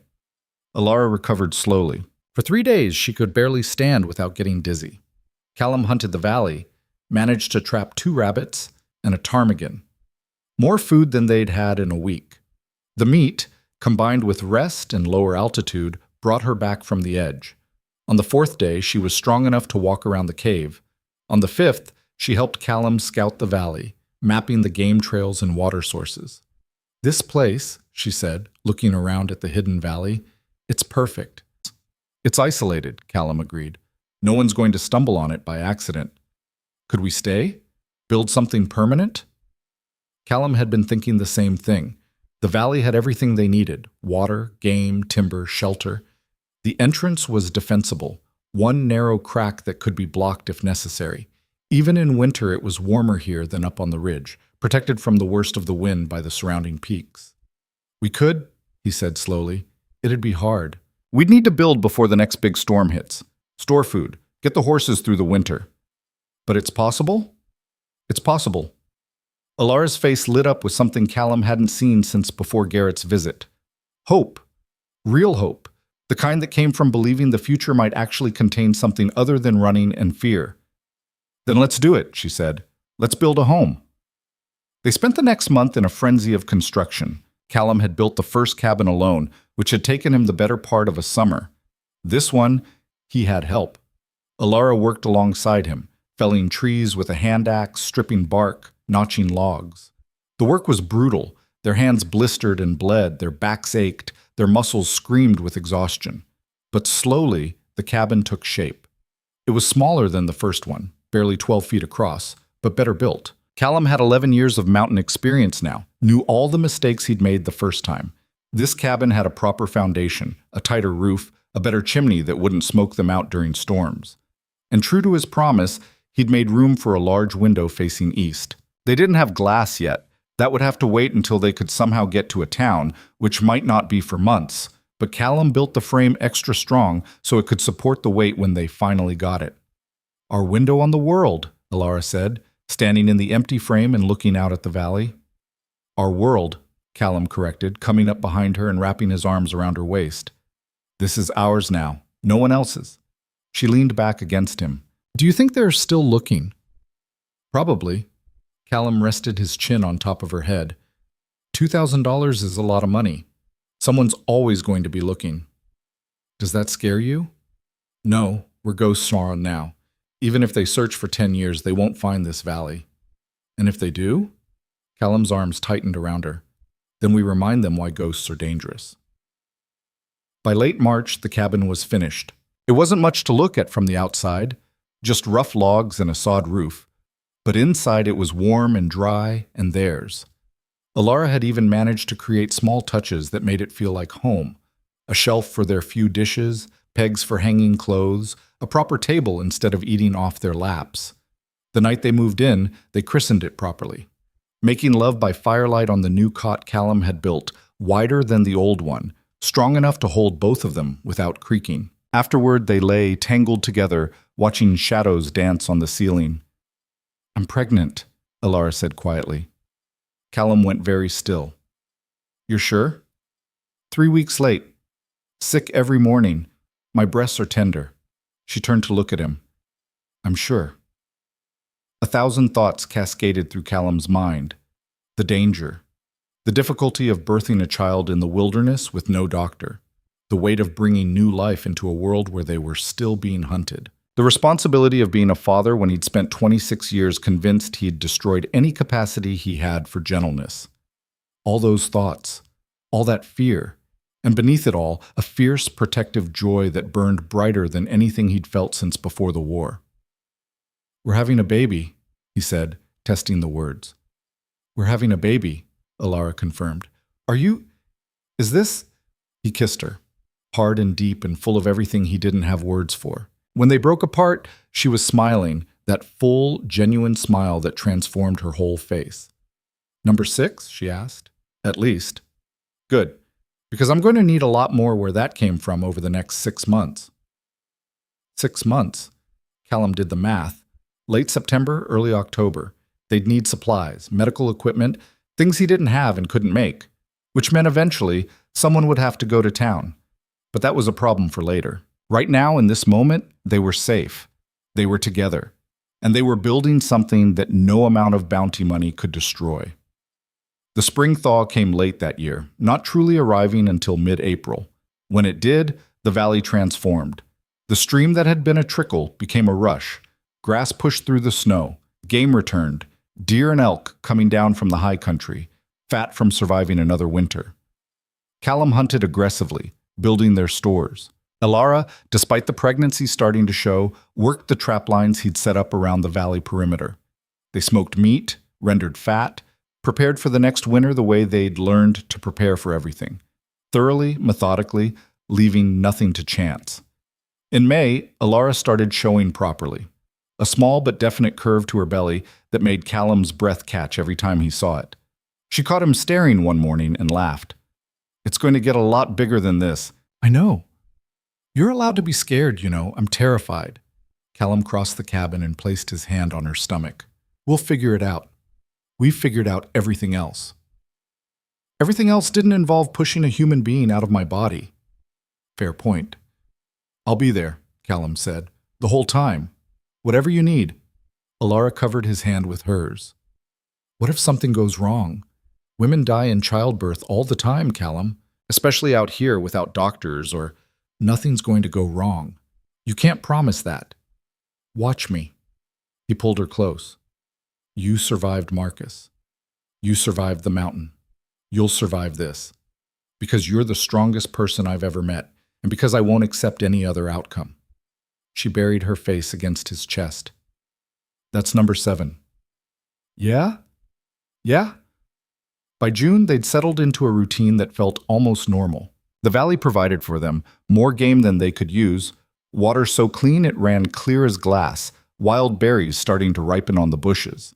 Callum even found a deposit of clay near the stream, and Alara, remembering skills from a childhood she rarely talked about, shaped crude bowls and cups that they fired in the cabin stove. It was as close to peace as either of them had ever known, which is probably why Callum should have known it couldn't last. He was checking the trapline on a bright morning in early July when he found the mark. Not a track, not a sign. A mark, carved into a tree trunk about 6 feet off the ground. A triangle within a circle. Fresh. Maybe a day old. Callum's blood went cold. He knew that mark. Had seen it before during the war. It was a hunter's mark, a claim staked, a trail blazed. It meant someone had been here. Someone who knew how to track without leaving prints. Someone professional enough to mark trees instead of breaking branches. Someone who'd found their valley. He ran back to the cabin, his heart pounding. Alara was outside, hanging venison to dry, her belly now noticeably swollen with 6 months of pregnancy. "We need to leave," Callum said without preamble. "Now!" Alara's face went white. "They found us?" "Someone did. Professional hunter, I think. He's marked the trees, which means he's coming back with help. How long do we have?" "A day. Maybe 2. Callum was already moving, grabbing packs, filling them with essentials. "We take what we can carry, and we go. There's another valley about 3 days north. I scouted it last month. It's smaller, harder to reach, but—" "Callum, stop." Alara's voice was calm, too calm. "I can't do another 3-day march, not like this." She gestured at her belly, at the life growing inside her that made running impossible. Callum stared at her, reality crashing down. She was right. The climb that had nearly killed her when she wasn't pregnant would definitely kill her now. They couldn't run, which meant they had to stand. "Then we fortify," he said. "We turn this valley into a fortress. Make it so expensive to take us that whoever's coming decides it's not worth the price. Against how many? However many they bring. Alara looked at him for a long moment. Then she nodded and started packing ammunition. They had 36 hours before the hunters returned. Callum used every second. He collapsed the entrance to the valley, used rope and leverage to bring down loose rock, narrowing the crack to barely 3 feet across. Set snares across the opening, hidden under snow. Positioned loose stones on the cliffs above that could be pushed down on anyone trying to force their way through. Inside the valley, he created fallback positions, places they could retreat to and defend if the cabin was compromised. He cached supplies at each position, ammunition, food, water. Planned retreat routes, made sure Alara knew every path, every hiding spot.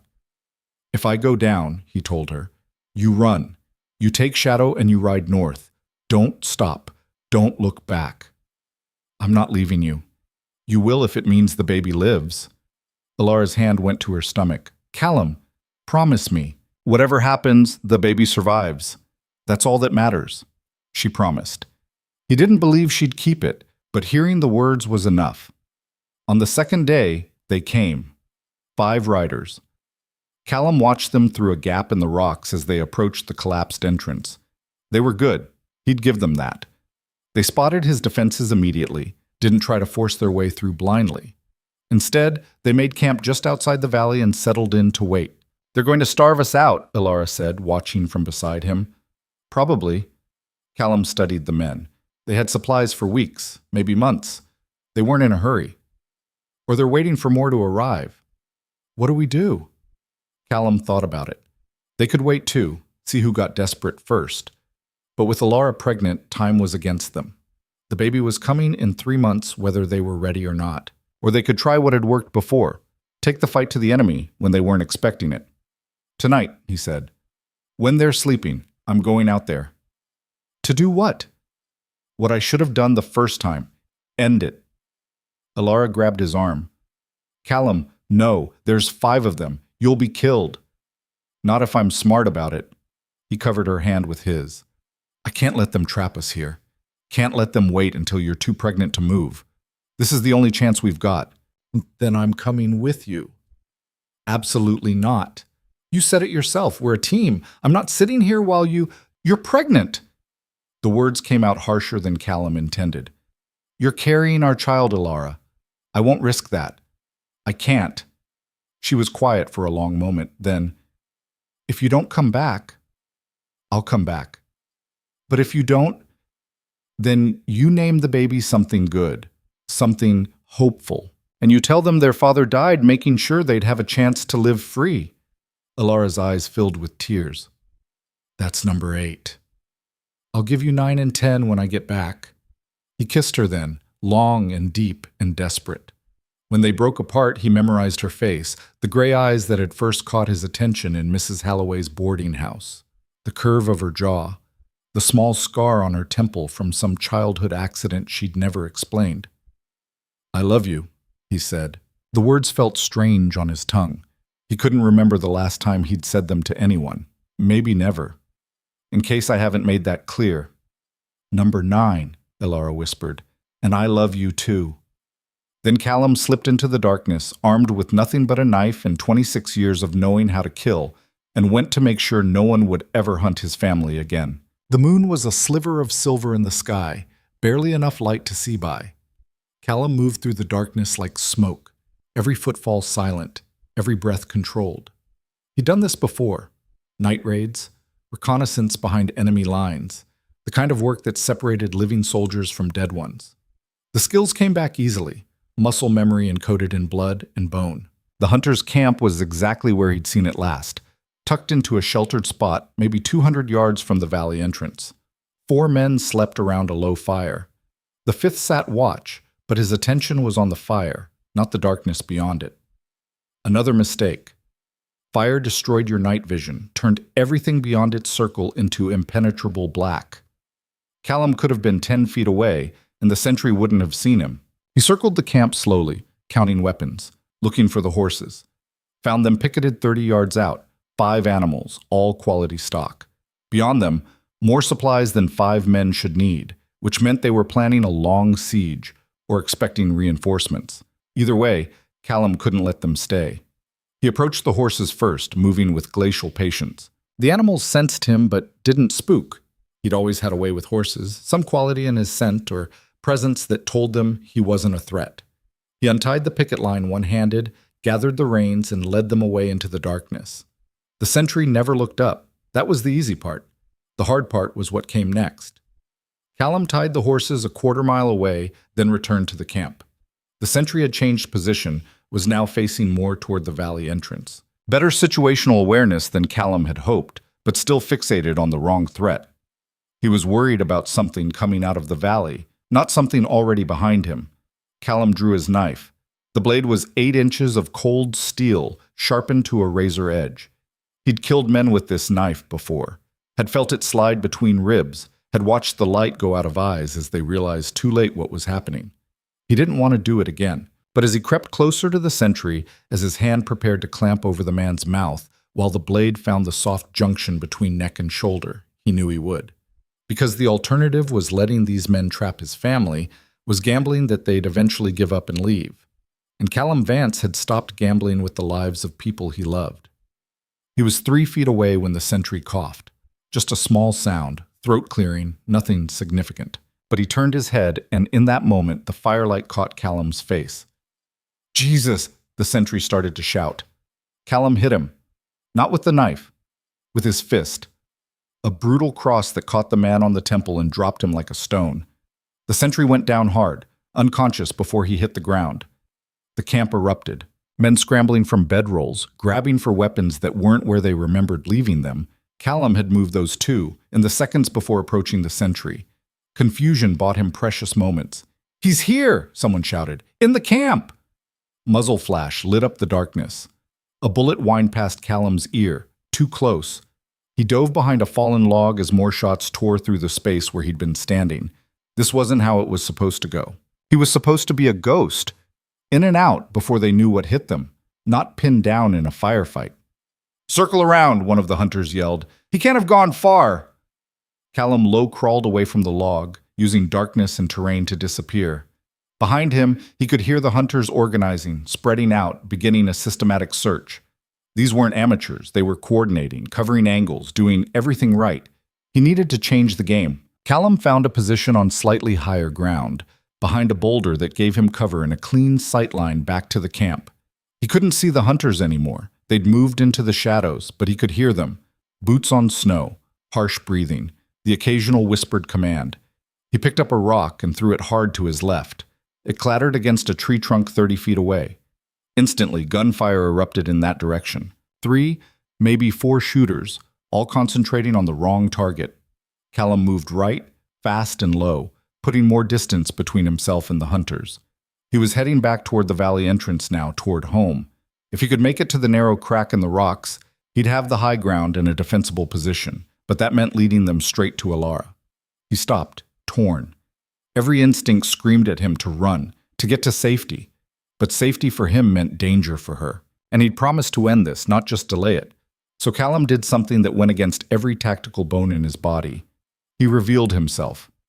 "You want me?" he shouted into the darkness. "Here I am!" For a moment, nothing. Then a voice called back, older, authoritative. The leader. "Vance? That you?" "It's me." "Where's the woman?" "Safe. Where you'll never find her." A pause. Then, "Marcus Hale's paying $2,000 for her return, dead or alive. You hand her over, we'll cut you in. $400. More money than you'll see in 5 years."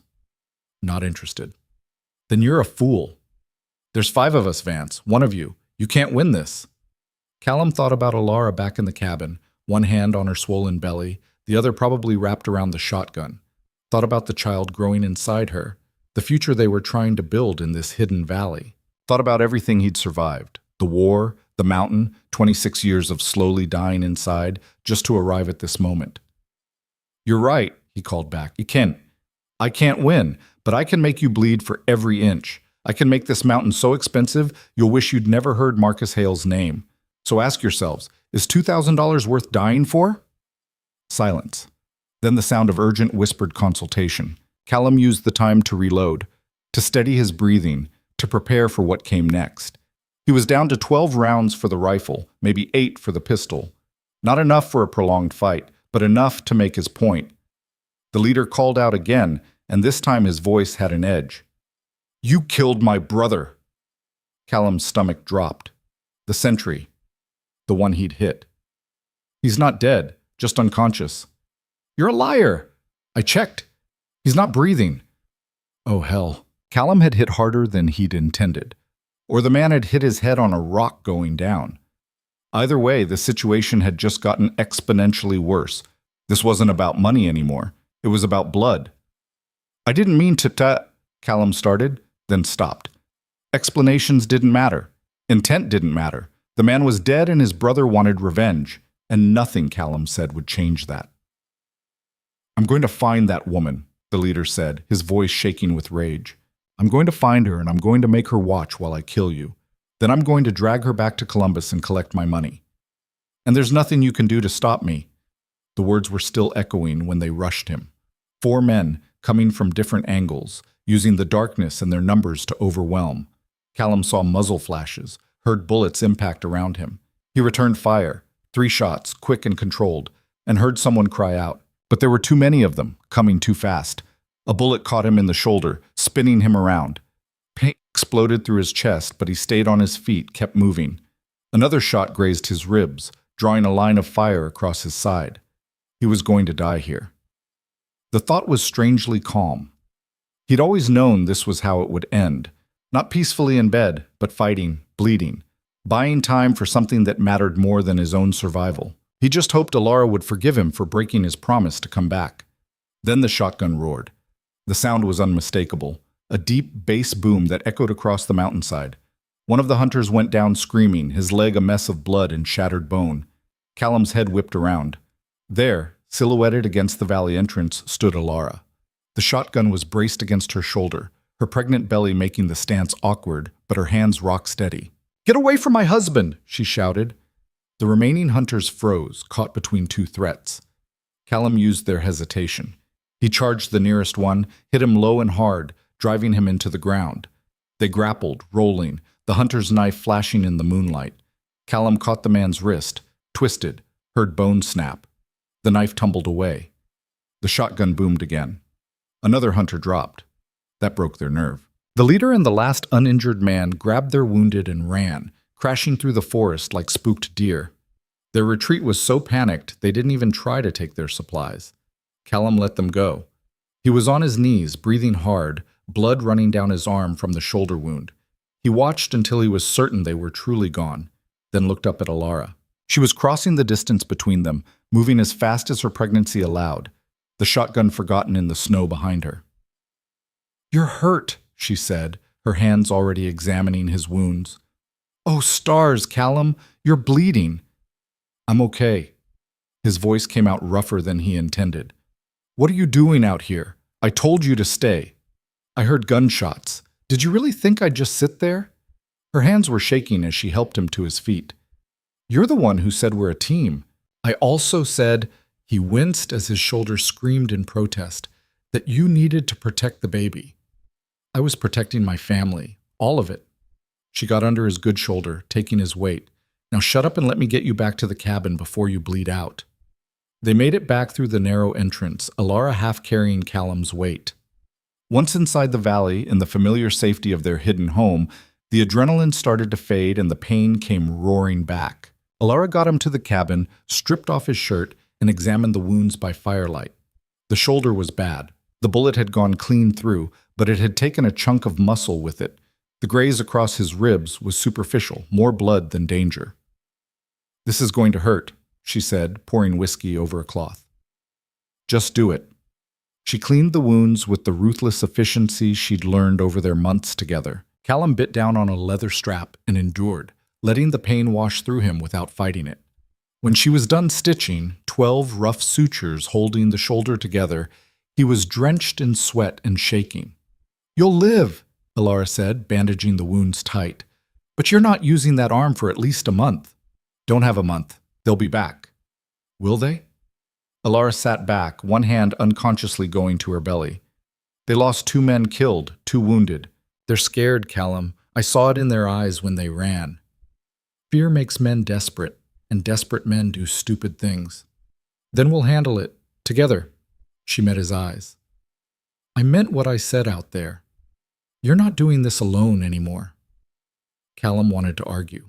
Wanted to tell her that she was too important, too precious, that he needed her to stay safe so their child would have at least one parent. But looking at her face, at the fierce determination there, the absolute refusal to be protected from the consequences of loving him, he knew he'd lost that argument before it started. Together, he agreed, but next time we do it smart, not rushing into gunfights, says the man who went out alone to fight 5 armed hunters. Fair point. They spent the next 3 days fortifying. Callum worked one-handed, supervising while Ilara did the heavy lifting. They collapsed more of the entrance, narrowed it to barely 2 feet across, set up better defenses inside the valley, trenches they could fight from, positions with clear sight lines and protected flanks. On the 4th day, a single rider appeared at the entrance. Not one of the hunters. Someone new. Callum watched through the gap in the rocks as the rider dismounted, moved close enough to be heard, but not close enough to be an easy target. "Callum Vance," the man called. "My name is William Fletcher. I'm a deputy U.S. Marshal out of Denver. I'm here to talk, not fight. Will you hear me out?" Callum's first instinct was to say no. Marshals meant law, and law meant questions about dead hunters and wanted fugitives. But there was something in the man's voice, a weariness maybe, or just the pragmatic tone of someone who was tired of chasing ghosts through mountains. "Talk," Callum called back. "But stay where you are. You come any closer, I shoot." "Fair enough." Fletcher paused. "I'm going to reach into my coat for some papers. Don't shoot me for that." "Depends on what the papers say." Fletcher pulled out a leather folder, held it up so Callum could see. "These are legal documents, death certificate, warrant cancellation. I think you'll want to see them." "What kind of death certificate?" "Marcus Hale's. He died 3 weeks ago. Heart attack. Sudden, witnesses say, but the doctor ruled it natural causes." Callum felt the world tilt. "You're lying." "I'm not. Marcus Hale is dead, which means the bounty's void, which means legally you and Mrs. Vance are free to go wherever you want." Fletcher paused. "There's more. Hale had a will, left everything to his beloved wife Ilara. That's about $60,000 in property and holdings, last the lawyers counted." Beside Callum, Ilara had gone very still.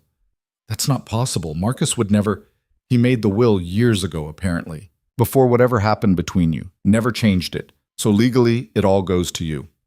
"The family will fight it," Ilara said. "His brother, his father, already tried. Judge threw it out.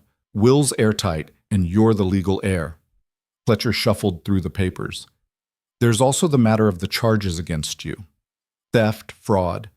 The family wanted to press them, but without Hale to testify and with you being the primary heir, the prosecutor declined. Said it looked too much like a family trying to cut you out of the inheritance."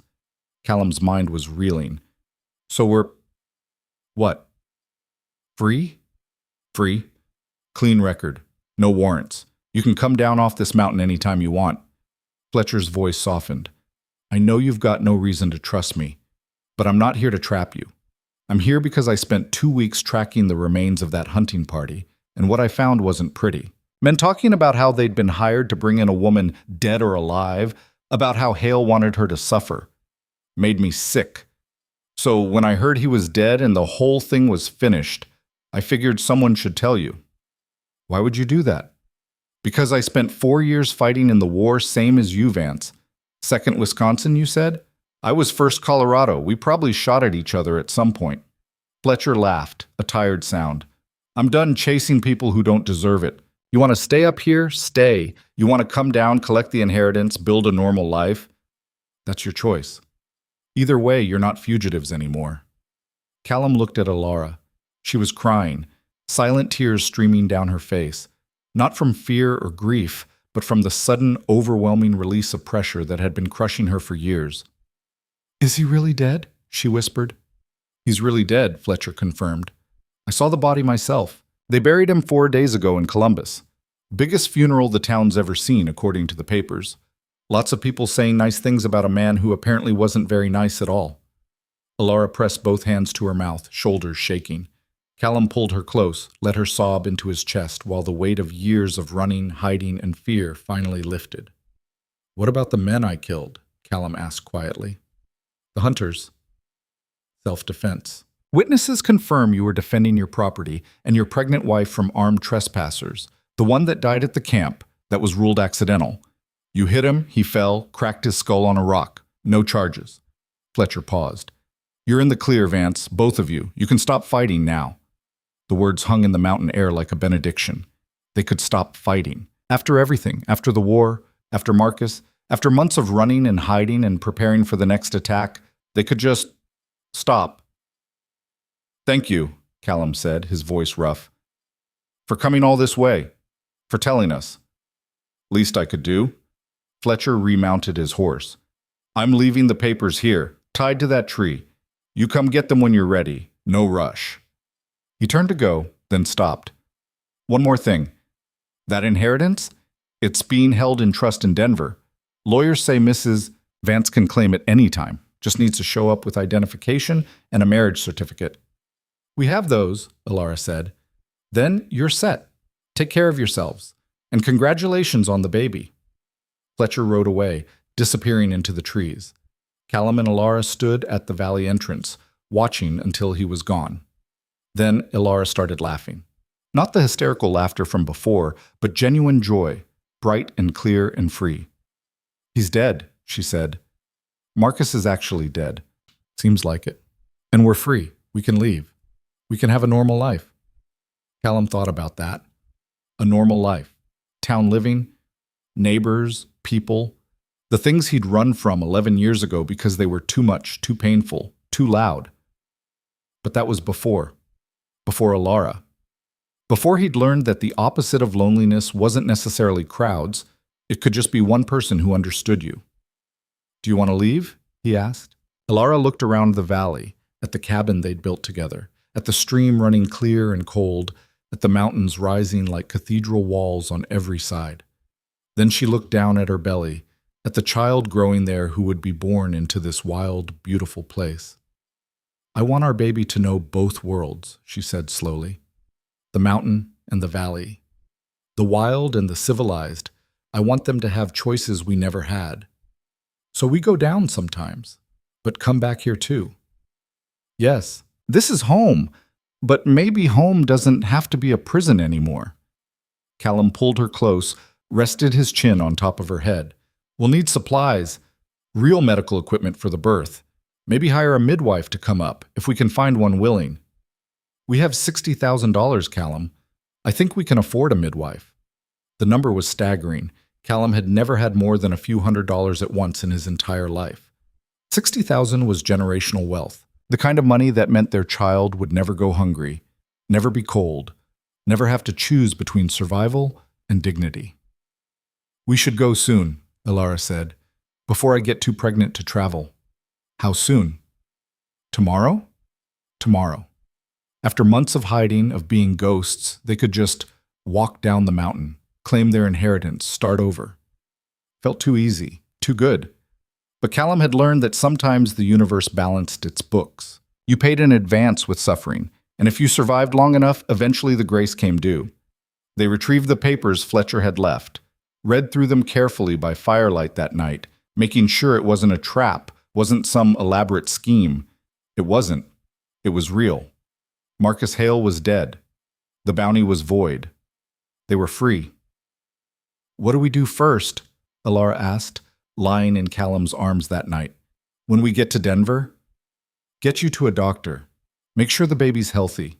After that," Callum thought about it, "buy you a proper wedding ring. The first one was just paper." "I don't need a ring." "But you'll have one anyway. Something real. Something that says you're mine and I'm yours and no piece of paper can change that." Alara was quiet for a moment. Then, "That's number 10. How many more do I need?" "I'll let you know. Could be 100, could be 1,000. "I've got time." "Yes," she said softly. "We do." They left the valley at dawn, taking only what they could carry and one horse, Shadow, the steadiest of the three. The journey down took 4 days. 4 days of gradually descending from the high country back into the world of people and civilization. It felt strange. After so long in silence and isolation, the sounds of humanity were almost overwhelming. Dogs barking, children playing, the clatter of wagons on cobblestone. They reached Denver on a bright afternoon in early August. The city was hot and dusty and loud, everything the mountain wasn't, but it was also full of life in a way Callum had forgotten existed. They found a hotel, a real hotel, with soft beds and hot baths and food that someone else had cooked. Alara nearly cried when she saw the bathtub. They spent an hour just soaking, washing away months of accumulated grime and weariness. That night, dressed in new clothes purchased from a dry goods store, they sat in the hotel restaurant and ate food they didn't have to hunt or trap first. The other diners stared at them, at Callum's scars, at Alara's very pregnant belly, at the way they moved like predators even in this civilized space. Let them stare. Callum didn't care. The next morning they went to the lawyer's office, showed their identification and marriage certificate, signed papers, and just like that, Alara was wealthy. "What do you want to do with it?" the lawyer asked. "The money. You could invest, buy property, start a business." "We want a house in Denver," Alara said. "Nothing fancy, just somewhere safe to raise a child, with a good school nearby." "And we want to keep the cabin," Callum added. "The one on the mountain. We'll need supplies shipped up each spring. I'll provide a list." The lawyer looked confused. "You want to live in both places?" "Yes," Alara said firmly. 6 months in each. Our child will know both worlds." They found a house by the end of the week, a small craftsman on a quiet street, with a yard and a porch and enough space for a family. Nothing ostentatious, nothing that screamed wealth, just a home. Alara went into labor on September 23rd, in the house they'd bought together. The midwife they'd hired, a stern German woman named Mrs. Schmidt, who'd delivered half the babies in Denver, took charge immediately. Callum was relegated to the hallway, where he paced like a caged animal and listened to Alara scream. The labor went on for hours, long enough that Callum started to panic, started to think about all the things that could go wrong. Then, just before midnight, a new sound joined the screaming. A baby crying. Mrs. Schmidt emerged from the bedroom, wiping her hands on a towel. "You have a daughter, Mr. Vance, healthy, strong lungs." Callum pushed past her into the room. Alara was propped up in bed, exhausted and glowing, holding a tiny bundle wrapped in blankets. "Come meet your daughter," she said.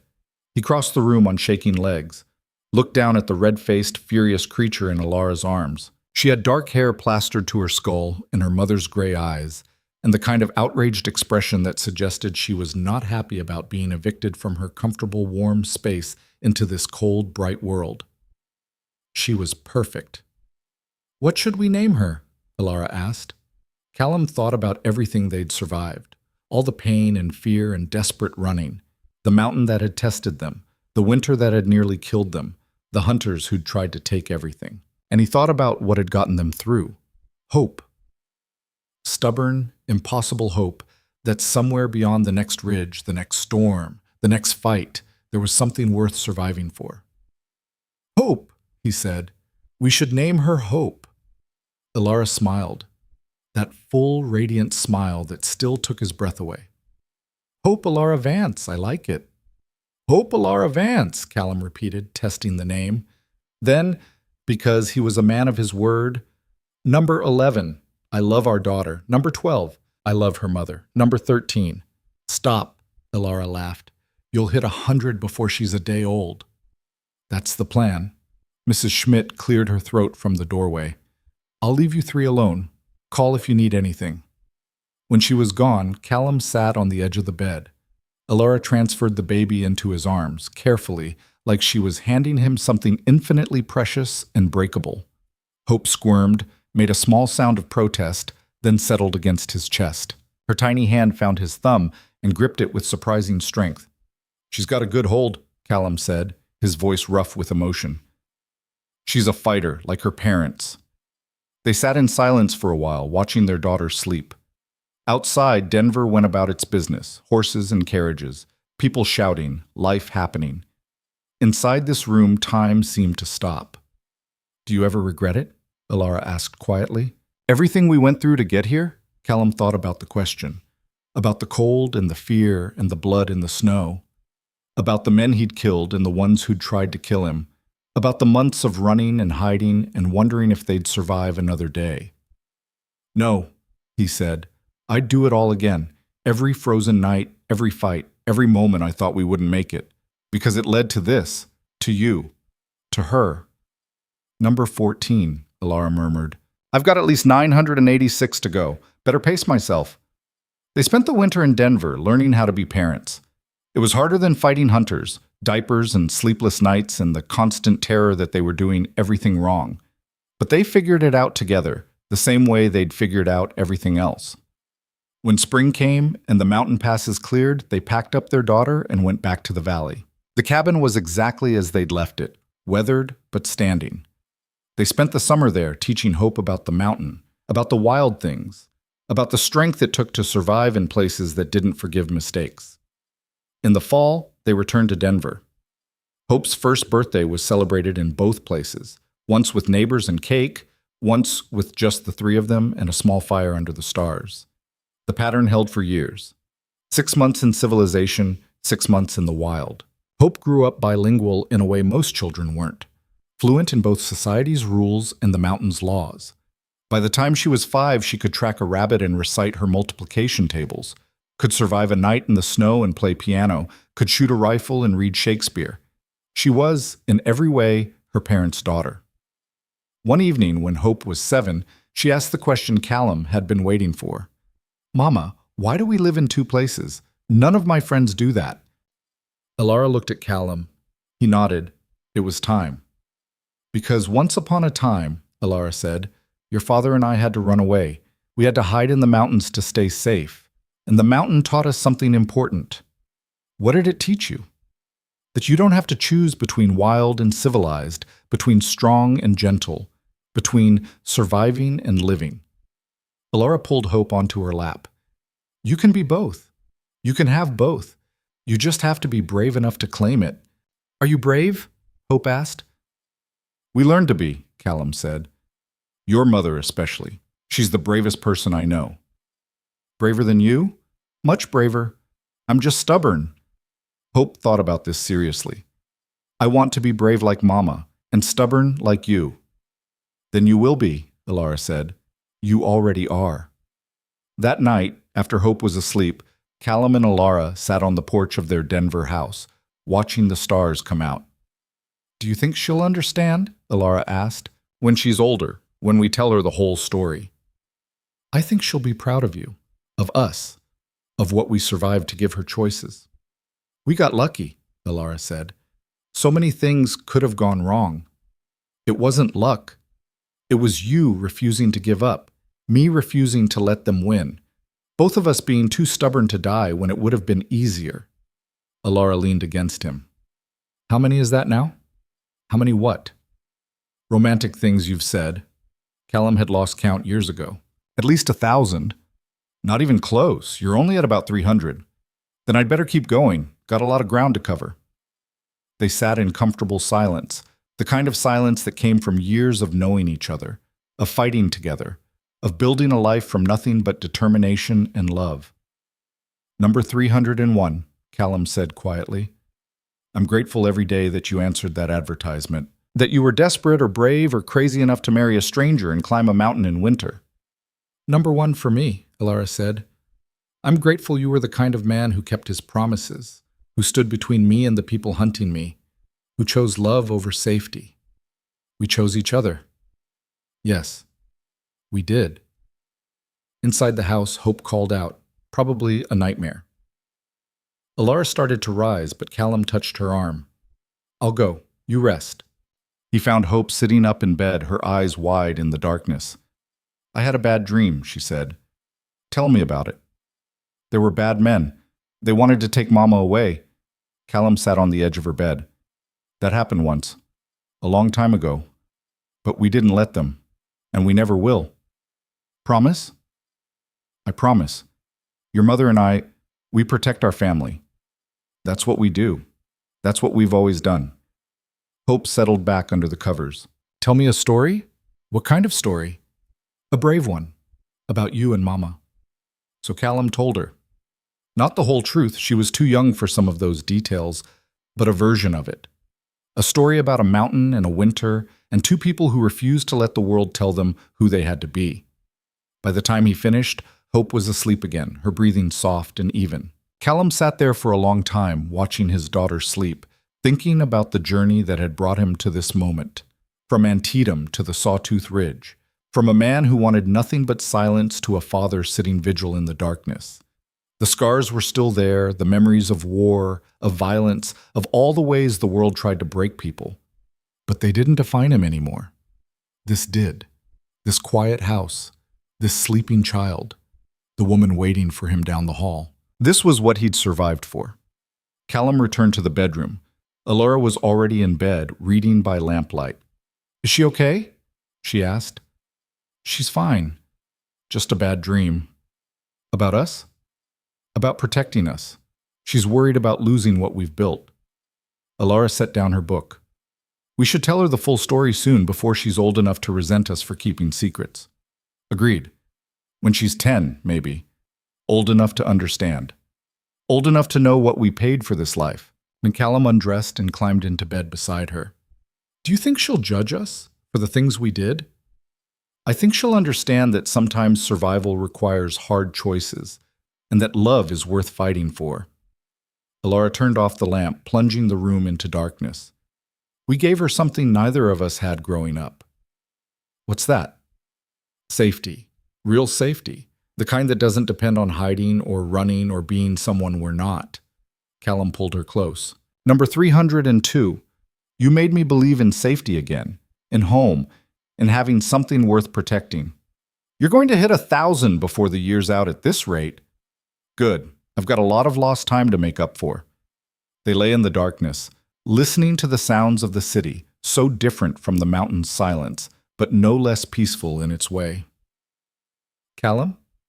Alora's voice was soft, drowsy. "Yeah? Thank you. For everything. For choosing me. For building this life. For being the kind of man who keeps his promises." "Number one for me too," Callum said. "Thank you for being the kind of woman who was worth every promise I made." They fell asleep tangled together, the way they'd slept for years. Safe. Together. Free. The mountain was still there, waiting for them. It would always be there, their refuge, their testing ground, their reminder of what they'd survived. But they weren't running to it anymore. They were choosing it, along with everything else they'd fought so hard to claim. And that, Callum thought, as sleep pulled him under, made all the difference. Years later, when Hope was grown and starting her own journey, she would ask her father what the mountain had taught him, and Callum would tell her the truth, that the mountain had taught him nothing. It had simply been there, implacable and uncaring, while he learned the lessons himself. That love was worth fighting for. That safety was something you built, not something you found. That the strongest walls weren't made of stone or wood, but of trust and choice, and the stubborn refusal to let the world decide your fate. That some promises were worth keeping, even when keeping them cost you everything. And that sometimes, just sometimes, if you were brave enough and stubborn enough and lucky enough to find the right person to stand beside you in the darkness, you could survive anything, even yourself. The end.